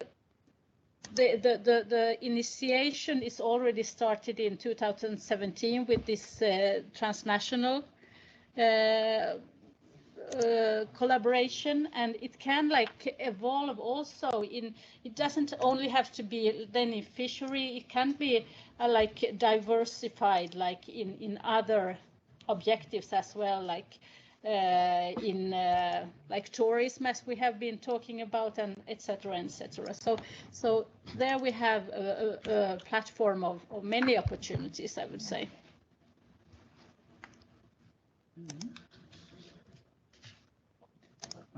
could add that the fisheries local action groups in Finland, they have funded several small projects to deal with the seal problem also. So that EU funding can be allocated to this from several sources, and the flags are one of the frameworks for that, but also for the participation as Stina, that's important. Do we have flags in all countries? In all countries, yes. EU countries. EU countries, yeah. The report that we did, then we had 15 flags. It was flags for Finland, Sweden, Denmark, Germany, Poland, Lithuania. No, Estonia. Estonia. Yeah, yes. Lithuania and Latvia don't have much seal problem. They're just passing by. Yeah, but now it is increasing. Increasing, of course. Especially in the mouth of Daugava, it's increasing. Yeah. So the only country we don't have is Russia. Yeah. Yeah, that's not clear. Niels. No, but I think it's important to have some, if it's a management plan, but some sort of agreement on a high level with all the countries. As you said, it's one population, and to have these models if the hunting is increased, to see, and the collaboration between the countries to know how much the other countries are also hunting, because the decisions to hunt will probably always be on a national level. So it's both for the collaboration between the countries regarding for example, the hunting, but then if it's a management plan or some other sort of document or agreement, I don't know, but I think it's the collaboration between the countries is going to be essential if we want to have, for example, some way lower the seal population or anything. So time is running out for us. We have this last question about social and economic sustainability in future HELCOM recommendations, and Niklas opened up that we should have a more open dialogue, and I think it's often where you end up in these kind of workshops. We need to talk more, we need to meet and discuss, and I also think it's important what Nelson said about the not so strong groups around the Baltic Sea that needs to have perhaps be heard somehow. But we have 5 minutes, so do you have some final comments on this before we wrap the panel up? Yeah, Sarah. More of a question. If I kind of understood the discussion here regarding the first comment there, maybe not the conclusion or like what many people think here is actually maybe not a management plan, a coordinated international management plan, but more we need to focus on international agreement or framework for them. I mean, international framework agreement on the objectives, which in turn can be national managed plans or in each country. Did I understand many of the comments right here? That was what I heard too. If anyone heard differently, please speak up. Yes, we need to continue discussion, but not only within this group, but now we have to expand. That's important. We have discussed enough maybe inside our group. Yeah. And now it's the next level. We have to take the next level. Maybe we can maintain this group and go to the next phase. I think that might be useful. And once we have published this and we have the reports, we are a little bit stronger with the evidence that there is a problem. Really. So that's my recommendation, because this project is running to the end. Pretty much after this, we just wrap up the reports. But by the way, before Sarah had. But I have one note. Before you run out, we decided to take a group photo. Go to Twitter. Yes, because you have to be on the. Yeah, I was just going to say, if that is one of the conclusions or one way forward, then we need to kind of set the limits on how we do it. Is it through HELCOM or is it through some other way that we should actually put up this international framework? Or is it through a project that we can seek funding for, lots of us all together? Or how do we actually go to the next level?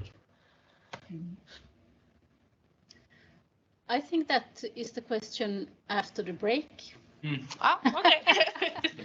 That's my case. Yeah. Do you want to, moderators want to wrap up then? Do we have any more comments from online or no? No. No? Yep. Do you Please, want to? you want to? No, I think I Ladies finished. first, ladies first. Well, I think it's been very interesting, and I hope that the audience today, we haven't just been talking about hunting of seals. We have tried to discuss ecological and social and economic sustainability. And I think it's very interesting. And what I hear is, like Sara was saying now, that we need this international collaboration. It's very important, but also that we need local arrangements, so to speak. So, do you want to add something? Yeah, I think it's been useful discussion, and it's good to realize that we have a lot of gaps, and we failed with HELCOM. HELCOM should sit here, but many of you have not been taking part in seal hunting. I recommend you to be in touch with Jouni or Sven-Gunnar and have a trip to the spring ice, because that will open your mind. It's fantastic. Please. Thank you. We will think Now about that. If you want to see more mammals, you have to go at Africa. Yeah. We thank the panelists online. Hope you as well got something new out of this. And we thank you for sharing your experiences. And we will get in touch, Orion and Rosita and Niklas. Thank you very much. It was very interesting. Thank you. Thank you so much. I agree. It was very interesting. Thank you. Okay, for the program to be continued, we have now like a 15 minutes break, and then we will continue. And on the schedule, we have summary and next steps that we are going to discuss. Now, I would like you, the moderators from yesterday and today, to give us some examples on bring home messages from your panels from yesterday. Home take messages. Home take messages, yes. Yeah. Now you have just to go to your partner, and from there we start the discussion after the break. But now the photo, before you go anywhere. Okay. Or maybe would it be better? There is a little more room on that side.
kas tuli 5 minutit enne või peab 20 meetrit enne olema, 40 meetrit pärast siis. We are back slowly here in the room. 40 mintsi läheb 2 I hope that we have some audience there.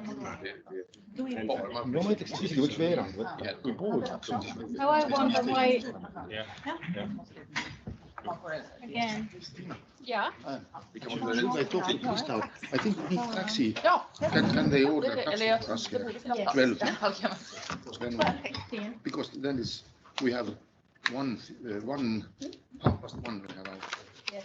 I will ask Jag har bara några Krista to come here now. på en till Naturvårdsverket. Det var ett utbildningsmaterial som vi gjorde för 2 år sedan. Ja. Jag vill säga då för att jag tror det är någon jag har sparat på datan väldigt så här, alltså basic men bra så här säljakt från Åland för nya jägare. En äldre. Oj, anteeksi, jag ser på det. Väldigt pedagogiskt och bra material. Liksom, som vi tog det som grund, sen fyllde på med fina bilder. Ja. Are we now? Ja, jag har 2 kvar. I can say before we start. Jag ska ta tag i med fler, men såklart så får de hemma. Could you please voiko sä tulla tänne? Nelson, Want to last one? Saatais hyvä. It's educational material we made. You? Okay, It's my friend. I took the picture. Your badges. We need your badges. In the picture as well. You can perhaps do it now, so you don't. He's on a lot of picture in them. Yeah. So the thing is that we wanted to make the material that we can explain to someone who has no relation to seal hunting what it is in the 21st century. Kristina, you are illegally so even if you don't understand Swedish, by looking at the pictures, you should be able to see like what is this about. Now Krista is here now, and she can take. Yes. We need a taxi. Badge. Because we don't know any companies here, so it's maybe easier for you. In badge. Oh. Så vi inte glömmer. So we don't forget. Easily done. Lot of work. Please go out. It's go. After 1 hour I will go. You were late. 3 seconds. And how many were going back to the hotel? Afterwards? I'm going to town, yeah. Yes, you go to town, and who else? Pekka is going, and myself. Yeah, so we need one taxi to go down to the hotel. I met John. I think so. Ja, men det gamla materialet som vi hade, så det var väldigt, man märkte att han som skrev det materialet var väldigt intresserad av skytte. För det var väldigt mycket ingående skytte och liksom hur man ska tänka med kulbanor och kulbanor. Så det var liksom halva materialet. Men det är inte det som är viktigt. Ja, men det är inte det som är viktigt. Det som är koka ner och ta det som är faktiskt viktigt. För de flesta som åker ut på säljakt, de kan skjuta liksom. Det är och skytte på säljakt, det är inte så svårt som man. Does anyone else need a taxi reservation? Niels, you talked about the taxi, getting a taxi. Do you need that to be arranged? No, we have. It's already arranged. So when are you at home? Men de satt väldigt mer modernt med typ. Jag tror man tycker det är inspirerande. Okay, are we online or could Vi delar ut 1000 gratis på dem. someone online confirm that? Someone confirm that? Yeah, you can hear us and we can hear you. We can hear you. Okay. We don't get that on our screen though. The screen there. Okay.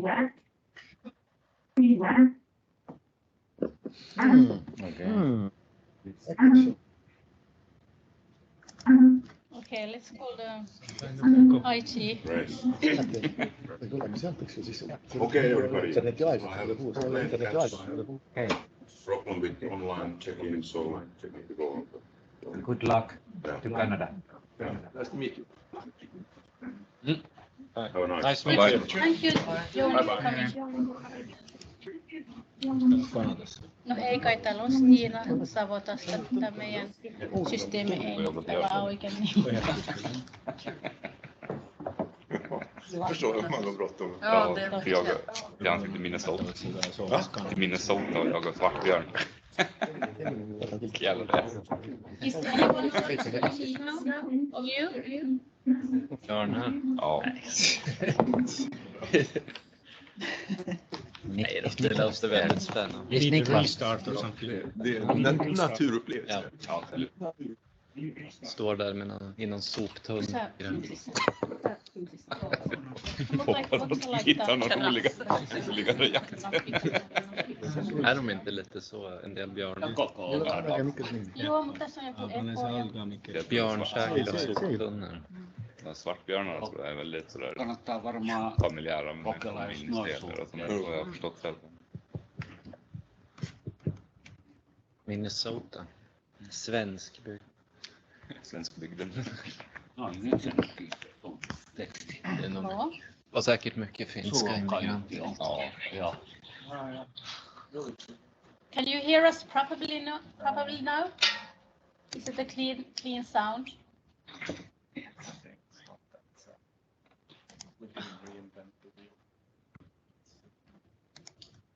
Kaiutin on päällä.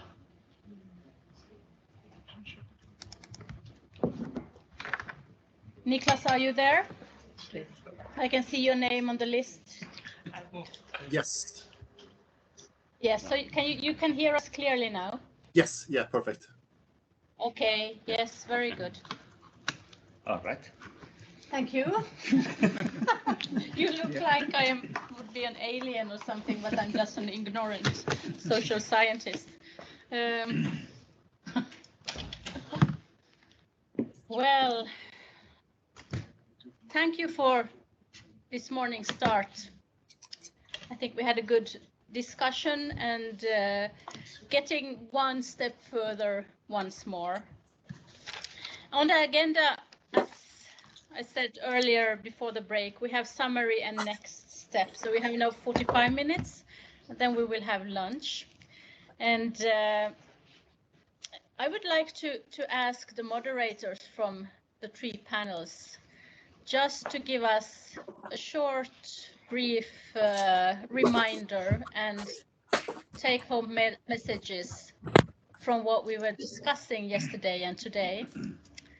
And should we just start in the order of number 1, 2, 3? So the moderators of the first panel were Sara Königsson and Nelson Coelho. And the theme was international recommendations and directives in seal management. I can go first. One thing that is this on? No. It's not. Oh. Okay. I can raise my voice. One thing that that I think we learn and remains open has to do with what exactly is the role of ELCOM with respect to what is non-specifically environmental. We have an understanding from the research we've done that that HELCOM is not sufficiently representing social and economic aspects. And from the debate, we also saw that this understanding comes from the fact that we have a European Union framework that does embed these considerations. So the expectation that EU member states have about HELCOM is formed from EU policy. And when we analyze HELCOM's recommendations and the institutional framework, we see that is, if it is not missing, at least it is not delivered as strongly as within the European Union. Then a second aspect is the more technical aspect of the carrying capacity criteria, how they differ, how the Habitats Directive differs from the interpretation given by HELCOM, and how it is difficult to find compatible approaches between the two regimes. And then finally, we entered in the EU seal regime, the seal product trade ban, and that was generally understood as the most complicated barrier to the discussion, because especially from a hunter's perspective, if you do not make an economic advantage, you do not, you might have the incentive for the trophy, but there is a public perception issue that is raised. And to change that public perspective issue around the ban requires not just legal work, but political work, political engagement that is that checks on whether the ecological situation has changed from when the piece of legislation was created. So overall, more than just a question of legality, and it's a question of legitimacy. Are the current political instruments legitimate? Do they represent all the interests? Are they still adequate to the needs of the current ecological situation, or aren't they?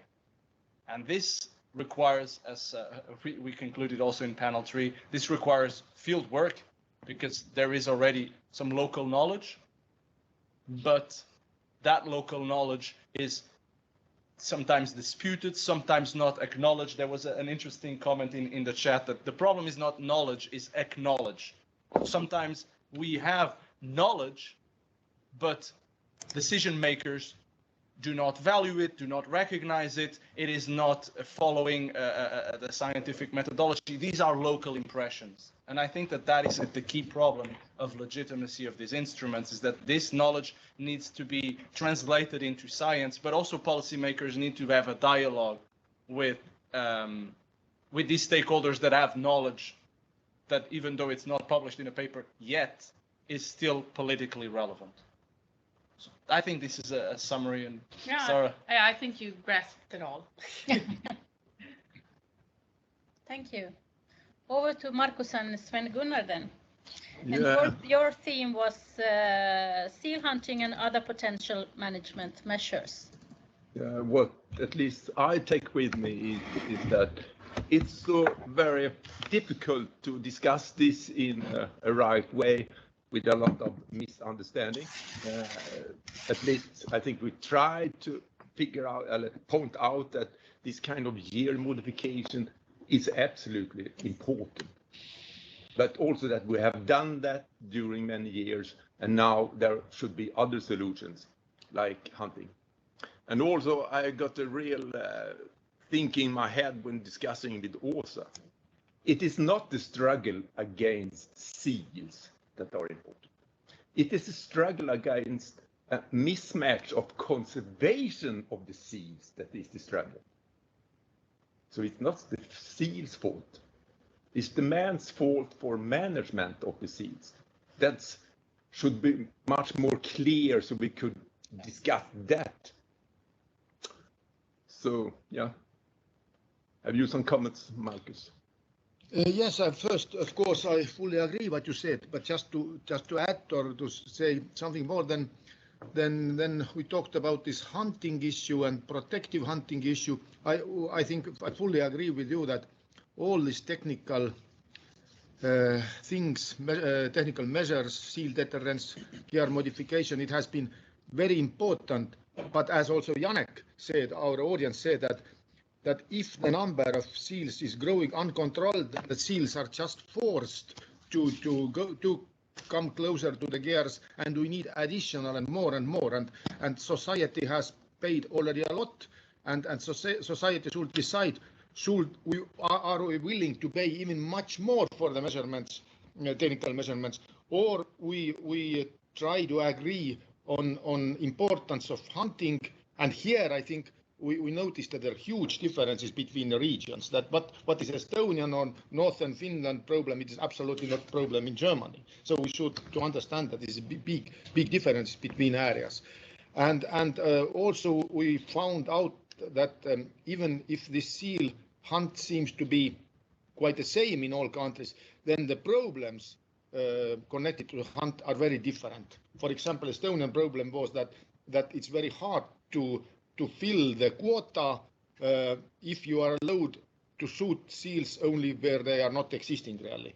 And I heard that this is not problem in Sweden or Åland, because in some countries there are hundreds or maybe thousands of the seal rookeries, or how you call it, places where seals are. But in some countries there are only few, and all they are protected. So just to add to you. But we do have also the same problems with protected areas in Sweden. But we have longer coast than you have. And of course, here I think where this biology or seal biology or fish biology, where it ends. So as Nelson said, we have knowledge about the situation, and now the question is, can we change something, or we just sit here on top of our knowledge and we can't do anybody because nobody acknowledges this, who are the decision makers in the level of regions and countries and whole EU level. And I think that's a good bridge over to panel 3 from today: future steps for collaboration and conflict mitigation in the Baltic Sea. Yeah. Before we go that, I would like to respond that you are exactly right, but as I told yesterday, we also have the option that the fishermen are using their trap nets for catching seals. And as I told you, in Finland, we will encourage all fishermen to use this trap, seal trap attached to their pontoon trap. It's a small step, but to the right direction, because they are allowed to do that as long as it's alive and then it's shot. And you know, we have 200-300 pontoon traps along the coast, so it would make a difference. I just want to add that we have this kind of new things coming, and I would like to show you next time we meet our new trap. Yeah. Plastic. Marine debris. No. What is the price of that? We don't know yet. Okay. But anyhow, but now let's go. Yeah. You. Yeah. Well, my home take message is that this was very useful workshop to my mind, and this has been useful project. That's why I think very concrete home take message. I think we should continue to keep this group together and apply RESOCO 2 from the Nordic, so that we can coordinate our collaboration. It's nothing else we can do. But I think it will be useful. Maybe we would get somebody from German, maybe also. That would be good. And so I heard that we have to apply in November. Is that true?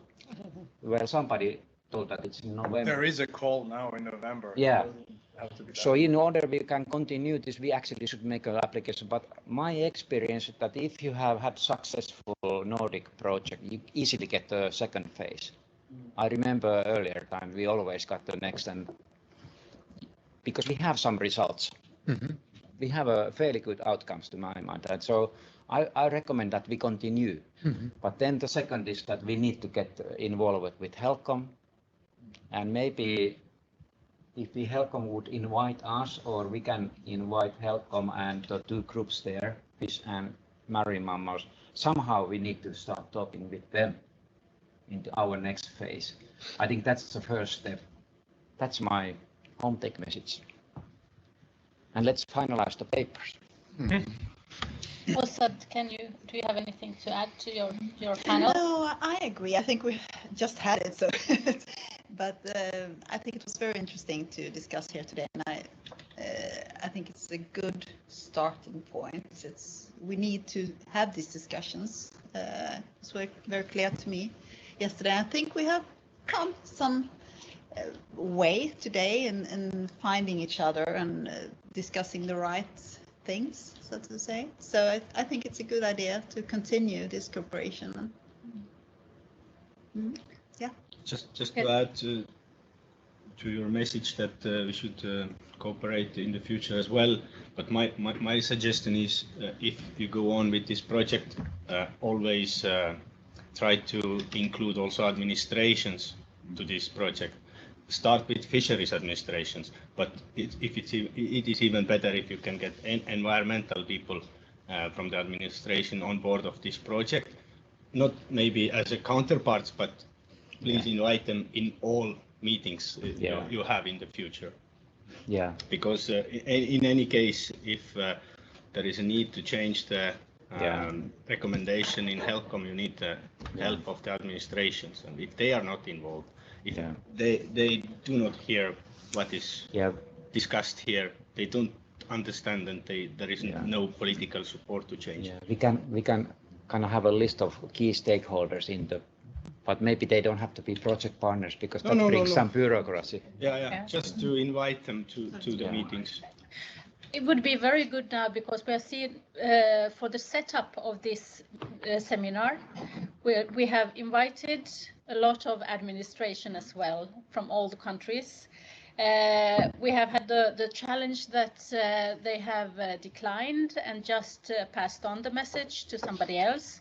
And of course, that's the case when it's not on your table, then you pass it on.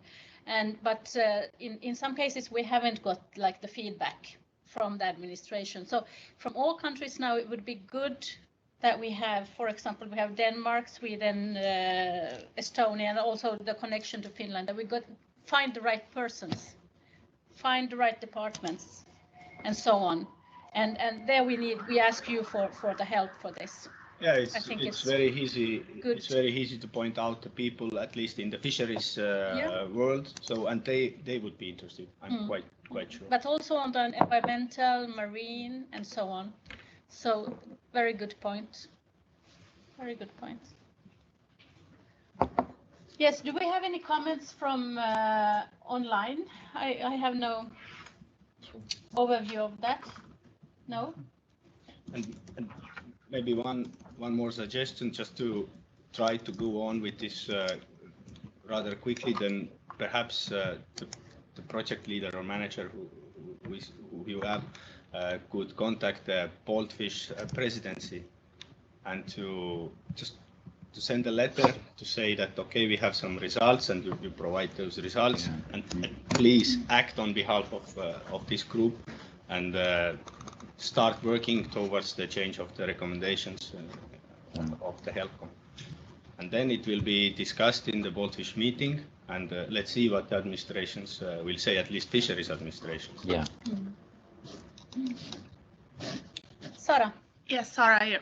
I mean, I think all of this is very important, and the work that we have started here, hopefully it will give the managers and the administrations that are here today the incentives for actually help more commitment into the next RESOCO, because as it is for me, as for many other people, and probably the ones that have just forwarded this, that they're just funded to do their work, and this will just be extra on their desk. So we actually need the commitment from the agencies that this is important, and this is where we need to put our efforts in, for example, in funding and in time. So hopefully this that we have done now will give that message anyways.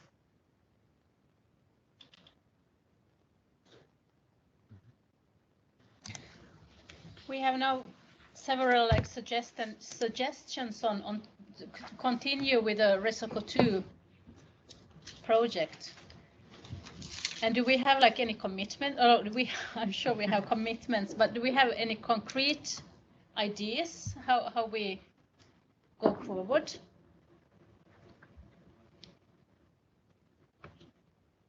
I'm all ears. I think it's very dependent on the funding opportunities and also the scale that we want to have. Do we want to have another small scale project? Do we already have enough material to start a project that requires field work, that requires actual equipment, that requires many more man hours at the sea, that requires all that? Then we need to search funding for that. There are resources for in each country that are available for fisheries research, for fisheries management, but there is also the European Union.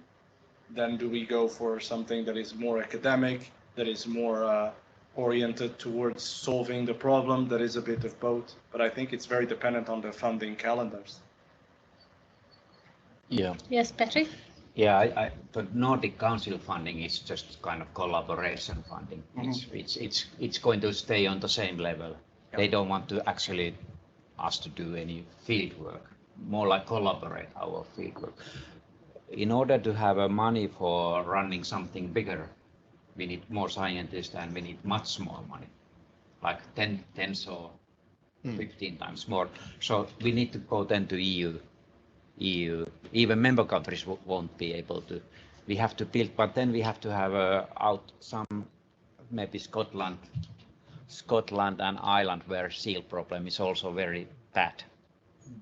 But that's it's a big step to run, and there have to be a call where this. Because if there is no call that would fit, you cannot apply. But there are all the time EU calls. But it's a big, you probably have been involved in EU projects. Oh boy, it's a bureaucratic. Yeah, but it's not overcoming. It's feasible. It's feasible, yeah. It's not like. And the good thing, then you get money, real money. Yeah, but I think we need to in the RESOCO 2 to discuss how we approach. Yeah, but my point is now we can just continue to RESOCO so that we keep the group together. I just wanted to add that yes, there are two different things, small and big project. About this RESOCO 2, I think if we want to make real step forward, then we should include fish or seal biologists or something from that side. Let's imagine that here sitting 5 or 6 seal biologists here, and we can really discuss with them over the table. I think this could make a step forward. If the same people, there is not much more we can do or to reach much larger audience with that group. So for this RESOCO 2, I would really suggest from each country somebody who so to say studies seals, and then we are talking approximately the same sum of money. But of course, I very much support also the larger project idea, because it was told here that the knowledge about the ecological interactions between seal and fish, as it stands now in this population size, is not clear.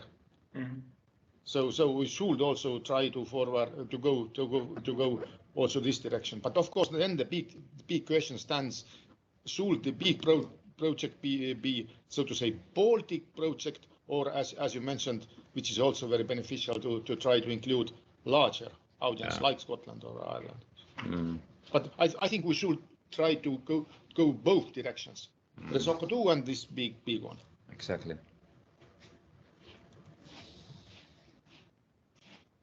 Yeah, I agree that if there is, like, what would be the difference between RESOCO 1 and RESOCO 2 in terms of what we deliver? Because now we review the literature and we realize that there is data that is missing. So to build new literature, you need new data. To build new data, you need probably different type of resource. So the challenge is how to keep the group working towards this bigger call, and at the same time find a funding opportunity for this type of research. And whether, because in European projects you need to have cases, so maybe what we've done is a case. Maybe there are other cases of human wildlife. Why just narrow it in seals, and then you can grow to something bigger around Europe. So at least when we did research about seals, we always heard about the cormorants. Again, another bird, and then always references about human-wildlife interactions on land. If we want to get European funding, it's very difficult to be geographically limited and thematically limited. But at least the way we deliver it is a solid case. 1, 2, 3, 4 cases for a European project, that can fly, I think. But we need to then identify the partners, we need to identify, and then the coordination is a nightmare. I've heard that you have very good backup in Aalborg for coordinating big projects. Yeah, and Nordic this council actually often consider that the funding they give is a step to the EU level, big funding. So they actually like the idea if we say that we will actually build a project, EU project in RESOCO 2 with scientists, real scientists. First of all, I think main thing would be for the RESOCO 2 is to set up the goals, what the project should achieve. Yeah. If, I don't know, I have heard during these 2 days that this HELCOM recommendation maybe is not updated enough, and it obstructs some kind of activities we really need to do. So if that would be the aim, then this project could just facilitate the cooperation between, like Markus said, between the seal scientists and fish scientists, and with the aim to make maybe a joint group in the HELCOM as well, and then provide some kind of draft for the new recommendation. So it must be in that case defined very well what would be the aim, and if there are needs for to fill the gaps in the science, my understanding is that and I feel that way, that if Estonia, Finland, Sweden, these countries, for example, consider seal problem as a main issue in the coastal fisheries, there is no doubt that these countries can find money also for the studies. If you don't find money for the study that is focusing on the main issue, for what you have money then? So I think that's not an issue. Money can be found. Yeah, I think so. Yeah. Although we are poor countries. Yes. For European westernized countries. Yeah. If I may, I will just add. First, I tell you what happened in Estonia in last 2 or 3 years. Now it's story a little bit about cormorants, but this is a social issue, something to study socially. I think that that's me. Oh, that's you. Sorry. Yeah. Sorry. We have the biggest Estonian river is Pärnu River, which is going to Gulf of through more or less whole Estonia. It's going to Gulf of Riga. And it has been more than 150 or 20 years, there has been a big dam. So it was basically the river was closed for all salmonids. Now the big dam, the huge dam was taken down. Now first time over 100 years, the salmon and sea trout and all these fishes, many fishes can go to whole of this tributary. So it's fantastic thing. There was more, Erkki knows better, several millions of euros spent to buy this dam from the owner to make a new river, so to say, this rapid part of the river that fish can pass and that also people canoeing there can do it. Everything is fine. So local people had expectation. Now soon we will have a lot of salmon and sea trout. They even started to buy houses along the coast of the river. But what happened now? Suddenly, a year ago, a lot of cormorants appear. They count there in the springtime when the smolt goes down in the river. There are something like 2,000 or 3,000 cormorants sitting there. So as a society, we were able to open the river for the fish again. But we are helpless. We can't do anything about that. But now these cormorants are using all this resource, and the society is standing by. And this is something to study also socially. How is this possible? On one hand, you can spend millions of euros of taxpayers' money. More than 10. More than 10, yeah. On the other hand, you just are powerless to do on the level of society something about these cormorants. Typical. You spend 10 millions and you get 5,000 cormorants. Yeah, that's it. That's the good deal. It's a good deal. Good deal, yes. Yeah. Yeah. I was something about the background from the Nordic Council of Ministers. Was it? Did you apply the RESOCO project to them, or was it something that they wanted? We applied. You applied, or yeah. Was it a special project that they were looking for, someone to look into, and how has the interest been from decision makers since you started the work? I was just a bit curious. No, it's the initiative came from us, and our fisheries administrators supported it. at Nordic Council have a kind of group of is one is scientists, one is administrators, and they support it. But you know, this is small potato. This is just the money to keep this kind of workshops, and it's useful, but you cannot do real work with this money. Yeah. But they are open to all kind of. I think in Nordic Council they realize this is an issue, important issue, certainly. They just ask it, are you going to do something new or repeating what you have done always? And or if you would have some seminar or something for decision makers in the Baltic countries or something. Yeah. But so also show your work to other than government agencies. Yeah. So we had one seal scientist on board when we started, but she retired just before we started. Karina. Niklas is online.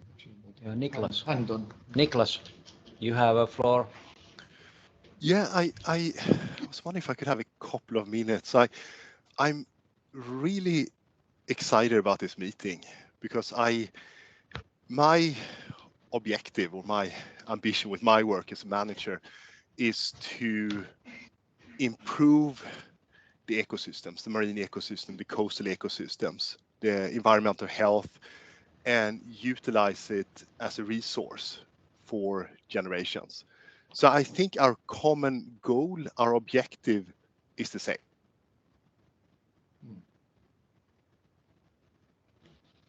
This passion and excitement in this room to work for this goal, because I see a lot of enthusiasm. I see passion here that I rarely see. I have some bad news, and I want to be honest with you here. I want to be very frank here, is that the marine top predators, in this case seals, are not the source of the problem, and it's also not the solution. It could be part of the solution, but probably a very minor part of it. And we actually don't fully know the positive effect of these organisms in the ecosystem and the positive effect they have and the need of the ecosystems for these organisms to balance them and so on. And we can go on about that. But what I'm trying to do, my goal, or I want to work with you on these issues, but what I would love to see is to bring this enthusiasm, this passion into the real issues, because I think there's much bigger environmental issues that are the cause of this. And we touched a little bit on that yesterday. But are you also involved in other issues, or is this a very kind of focus group? I'm just trying to see if this is a very is your kind of, because I see your ambitions here with the improving the ecosystem health and to conserve this resource for our eco-socioeconomic living and so on. So I do see the common goal, but am I asking the right question? I think it's okay. It's right. We really can expand a little bit because we were really focused on now the seal fishery conflict. The conflict was the key word. How to mitigate the conflict. But if we go further, of course we could think that we can expand, but within this group, probably not that much. Okay. But in the long run, you're right. We need to look this in, as we have told many times, as an ecosystem approach, where seal is one part and human maybe other parts and many other components. But back to your question, Niklas, what do you mean by the real big issues? Yeah. Because we have quite an extensive expertise here, both from social science side and natural scientists. No, at the moment. I think so real big issues. I think it's really clear that our ecosystem are drained. Our resources are being depleted, and we have some Danish colleagues yesterday that kind of gave us a very clear picture of this, that our fish stocks are getting depleted one after another, and we are reaching a tipping point, I would say, where we are getting resource depleted, and I think this now with this resource depletion, our coexistence with marine mammals and other predators are getting more obvious. But the main problem isn't this competition; it's the resource availability. And with that, I mean major problems like eutrophication issues and marine pollution and large-scale fishery practice that hasn't been done in a proper way. We've done a very, how would I say, like we've done a too big risk taking when it comes to fisheries, and I think it's very clear that those are the major issues, those are the concerns, and I agree there was some points yesterday about multiplexing, that we have to confront all fronts, and these are large scale problems, these are issues that take a long time and have to deal with over a long time periods. It takes a long time before we see an effect of them, before the ecosystem bounces back, and we do have to take action now, but I think managers like myself is the same as politicians. We often stand with this decision that we have to look handfast. We have to come up with a fast show of how is it, like management effect. We have to do something strategy that show effect very rapidly, and so a lot of times we don't confront these big issues. But those are the ones those are the issues that have to be dealt with, and my ambition is to get I see how fired up your passion and bring that into other stakeholders, other themes. That's my ambitions, so we can really tackle the real problems. Yeah. Can I? Yes, please go ahead. The key discussion, we've had this discussion throughout the panel, and I think that there is the management and there is the conflict. The conflict happens even if the management was good. If we had infinite fish, we would still have many seals and fishers would still be annoyed. That annoyance is the conflict.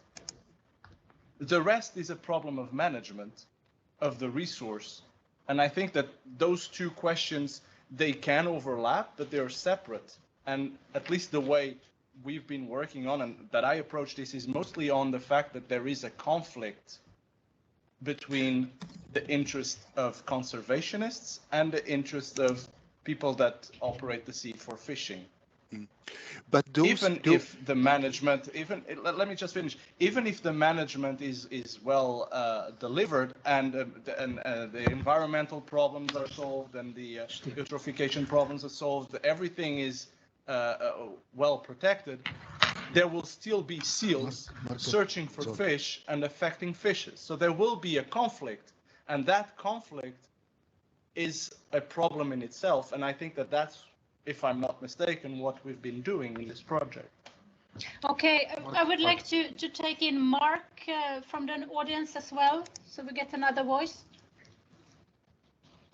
Thank you very much. And I think Nicholas was referring to some of what I was saying yesterday about taking all aspects of it. And I just to make a cheeky comment to Nicholas, this is a meeting about seals, so of course we talk primarily about seals and the conflict herein. And in other forums and in other meetings we talk about the other issues. So it's not like it's the only perspective. And I do hear what you're saying, Nicholas, and I do get what you're saying, that the seals have an important role in an ecosystem, but I have to remind us that it is in a healthy ecosystem that the seals have an important role. And of course, they have an important role in a bad ecosystem as well, but the impact is potentially a lot larger.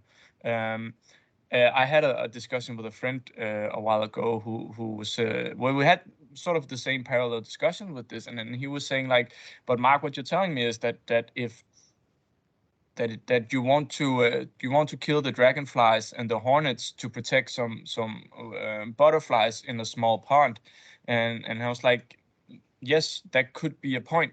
If there's only 2 butterflies left and there's a lot of hornets and there's a lot of dragonflies, then the point being is that it's actually the fish that we need to protect. And that doesn't matter if you're representing the fishermen or you represent the ecosystem.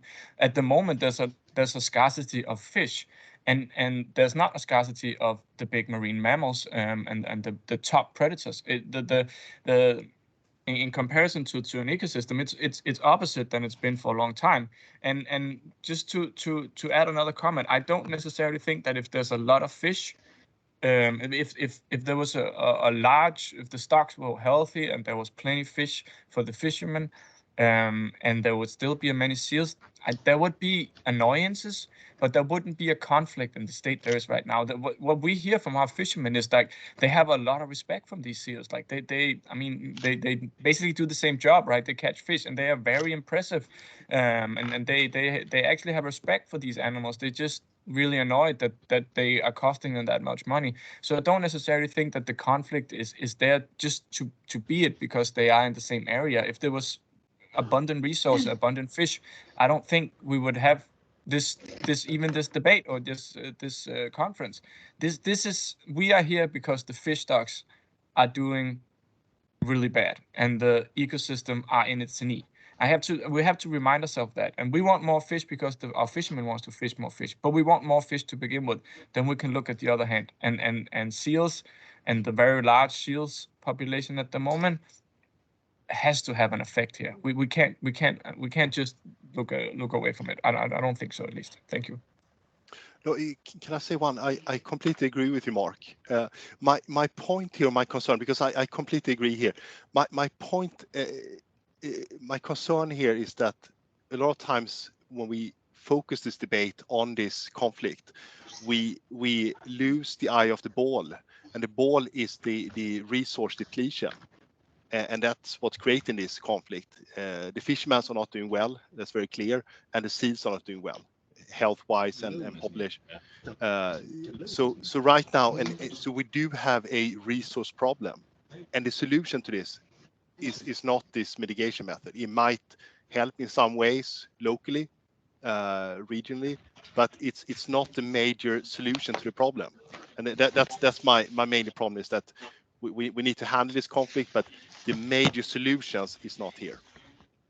And I agree, but we can just not say that since we cannot say that since it's not a part of the solution. And I mean, what I'm saying is that we cannot ignore it just because it's only part of the problem. I mean, on the long hand, we have to work on all the other different things because I mean, we need to lift the ecosystem. It's not the seals that are polluting some of it. But I mean, I get it's there's a ground problem in the ecosystem that we need to fix before we have really healthy stocks. But the seal is also a part of the problem, and especially locally. And we cannot just say we won't do anything because it's only part of the problem. We need to say it's also part of the problem, so we do this, but we are also doing all the other stuff. Yes, I agree. But we should avoid getting distracted from the real problems. That's my point here.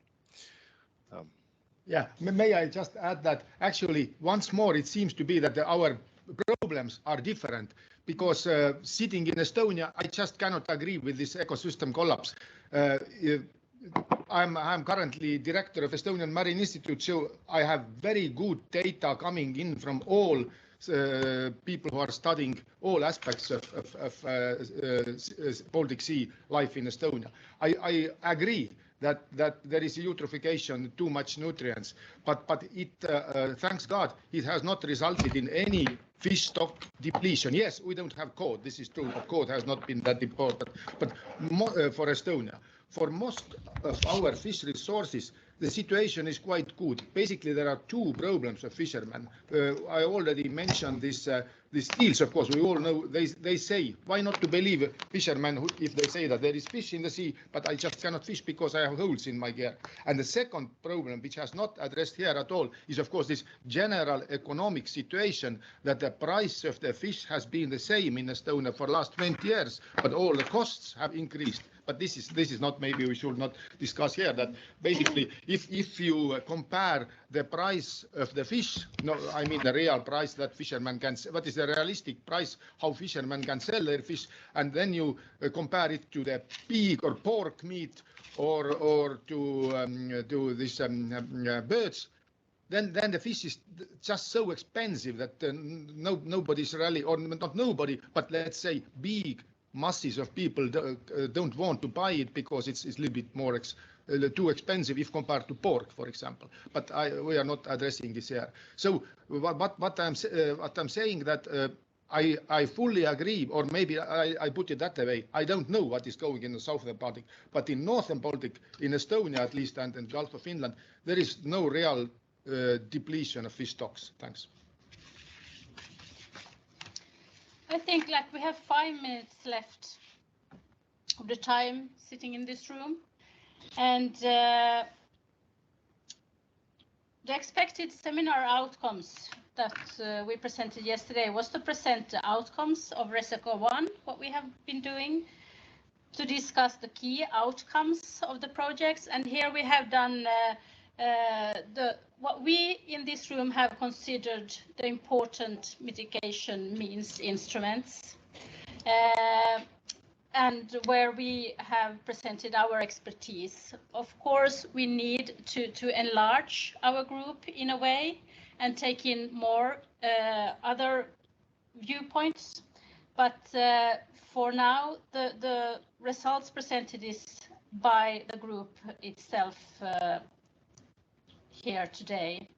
And also networking was one of the seminar objectives and aims, and I think we have done a good part of that. And for what I see, like the main result is here that the networking collaboration is going to continue after this seminar.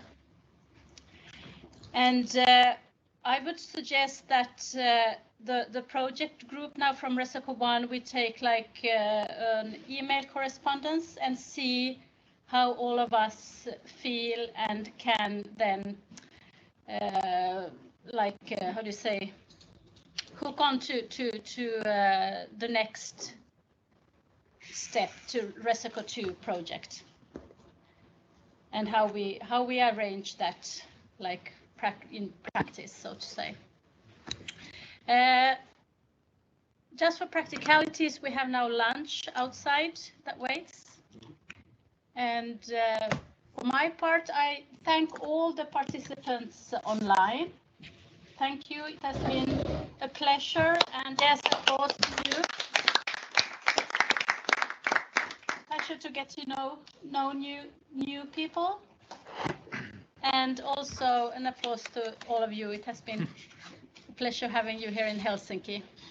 And also the Thank administrators have done a very good job for making this conference. Yes, thank you. Thank you. Thank you very much. Perfect. We are sorry yesterday that the dinner was a little bit slow. Oh, why?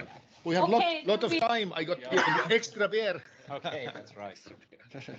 Okay. Thank you very Thanks much. for that. It was very good. Very nice place. Thank you. Bye-bye. Thank you. Thank you all so much.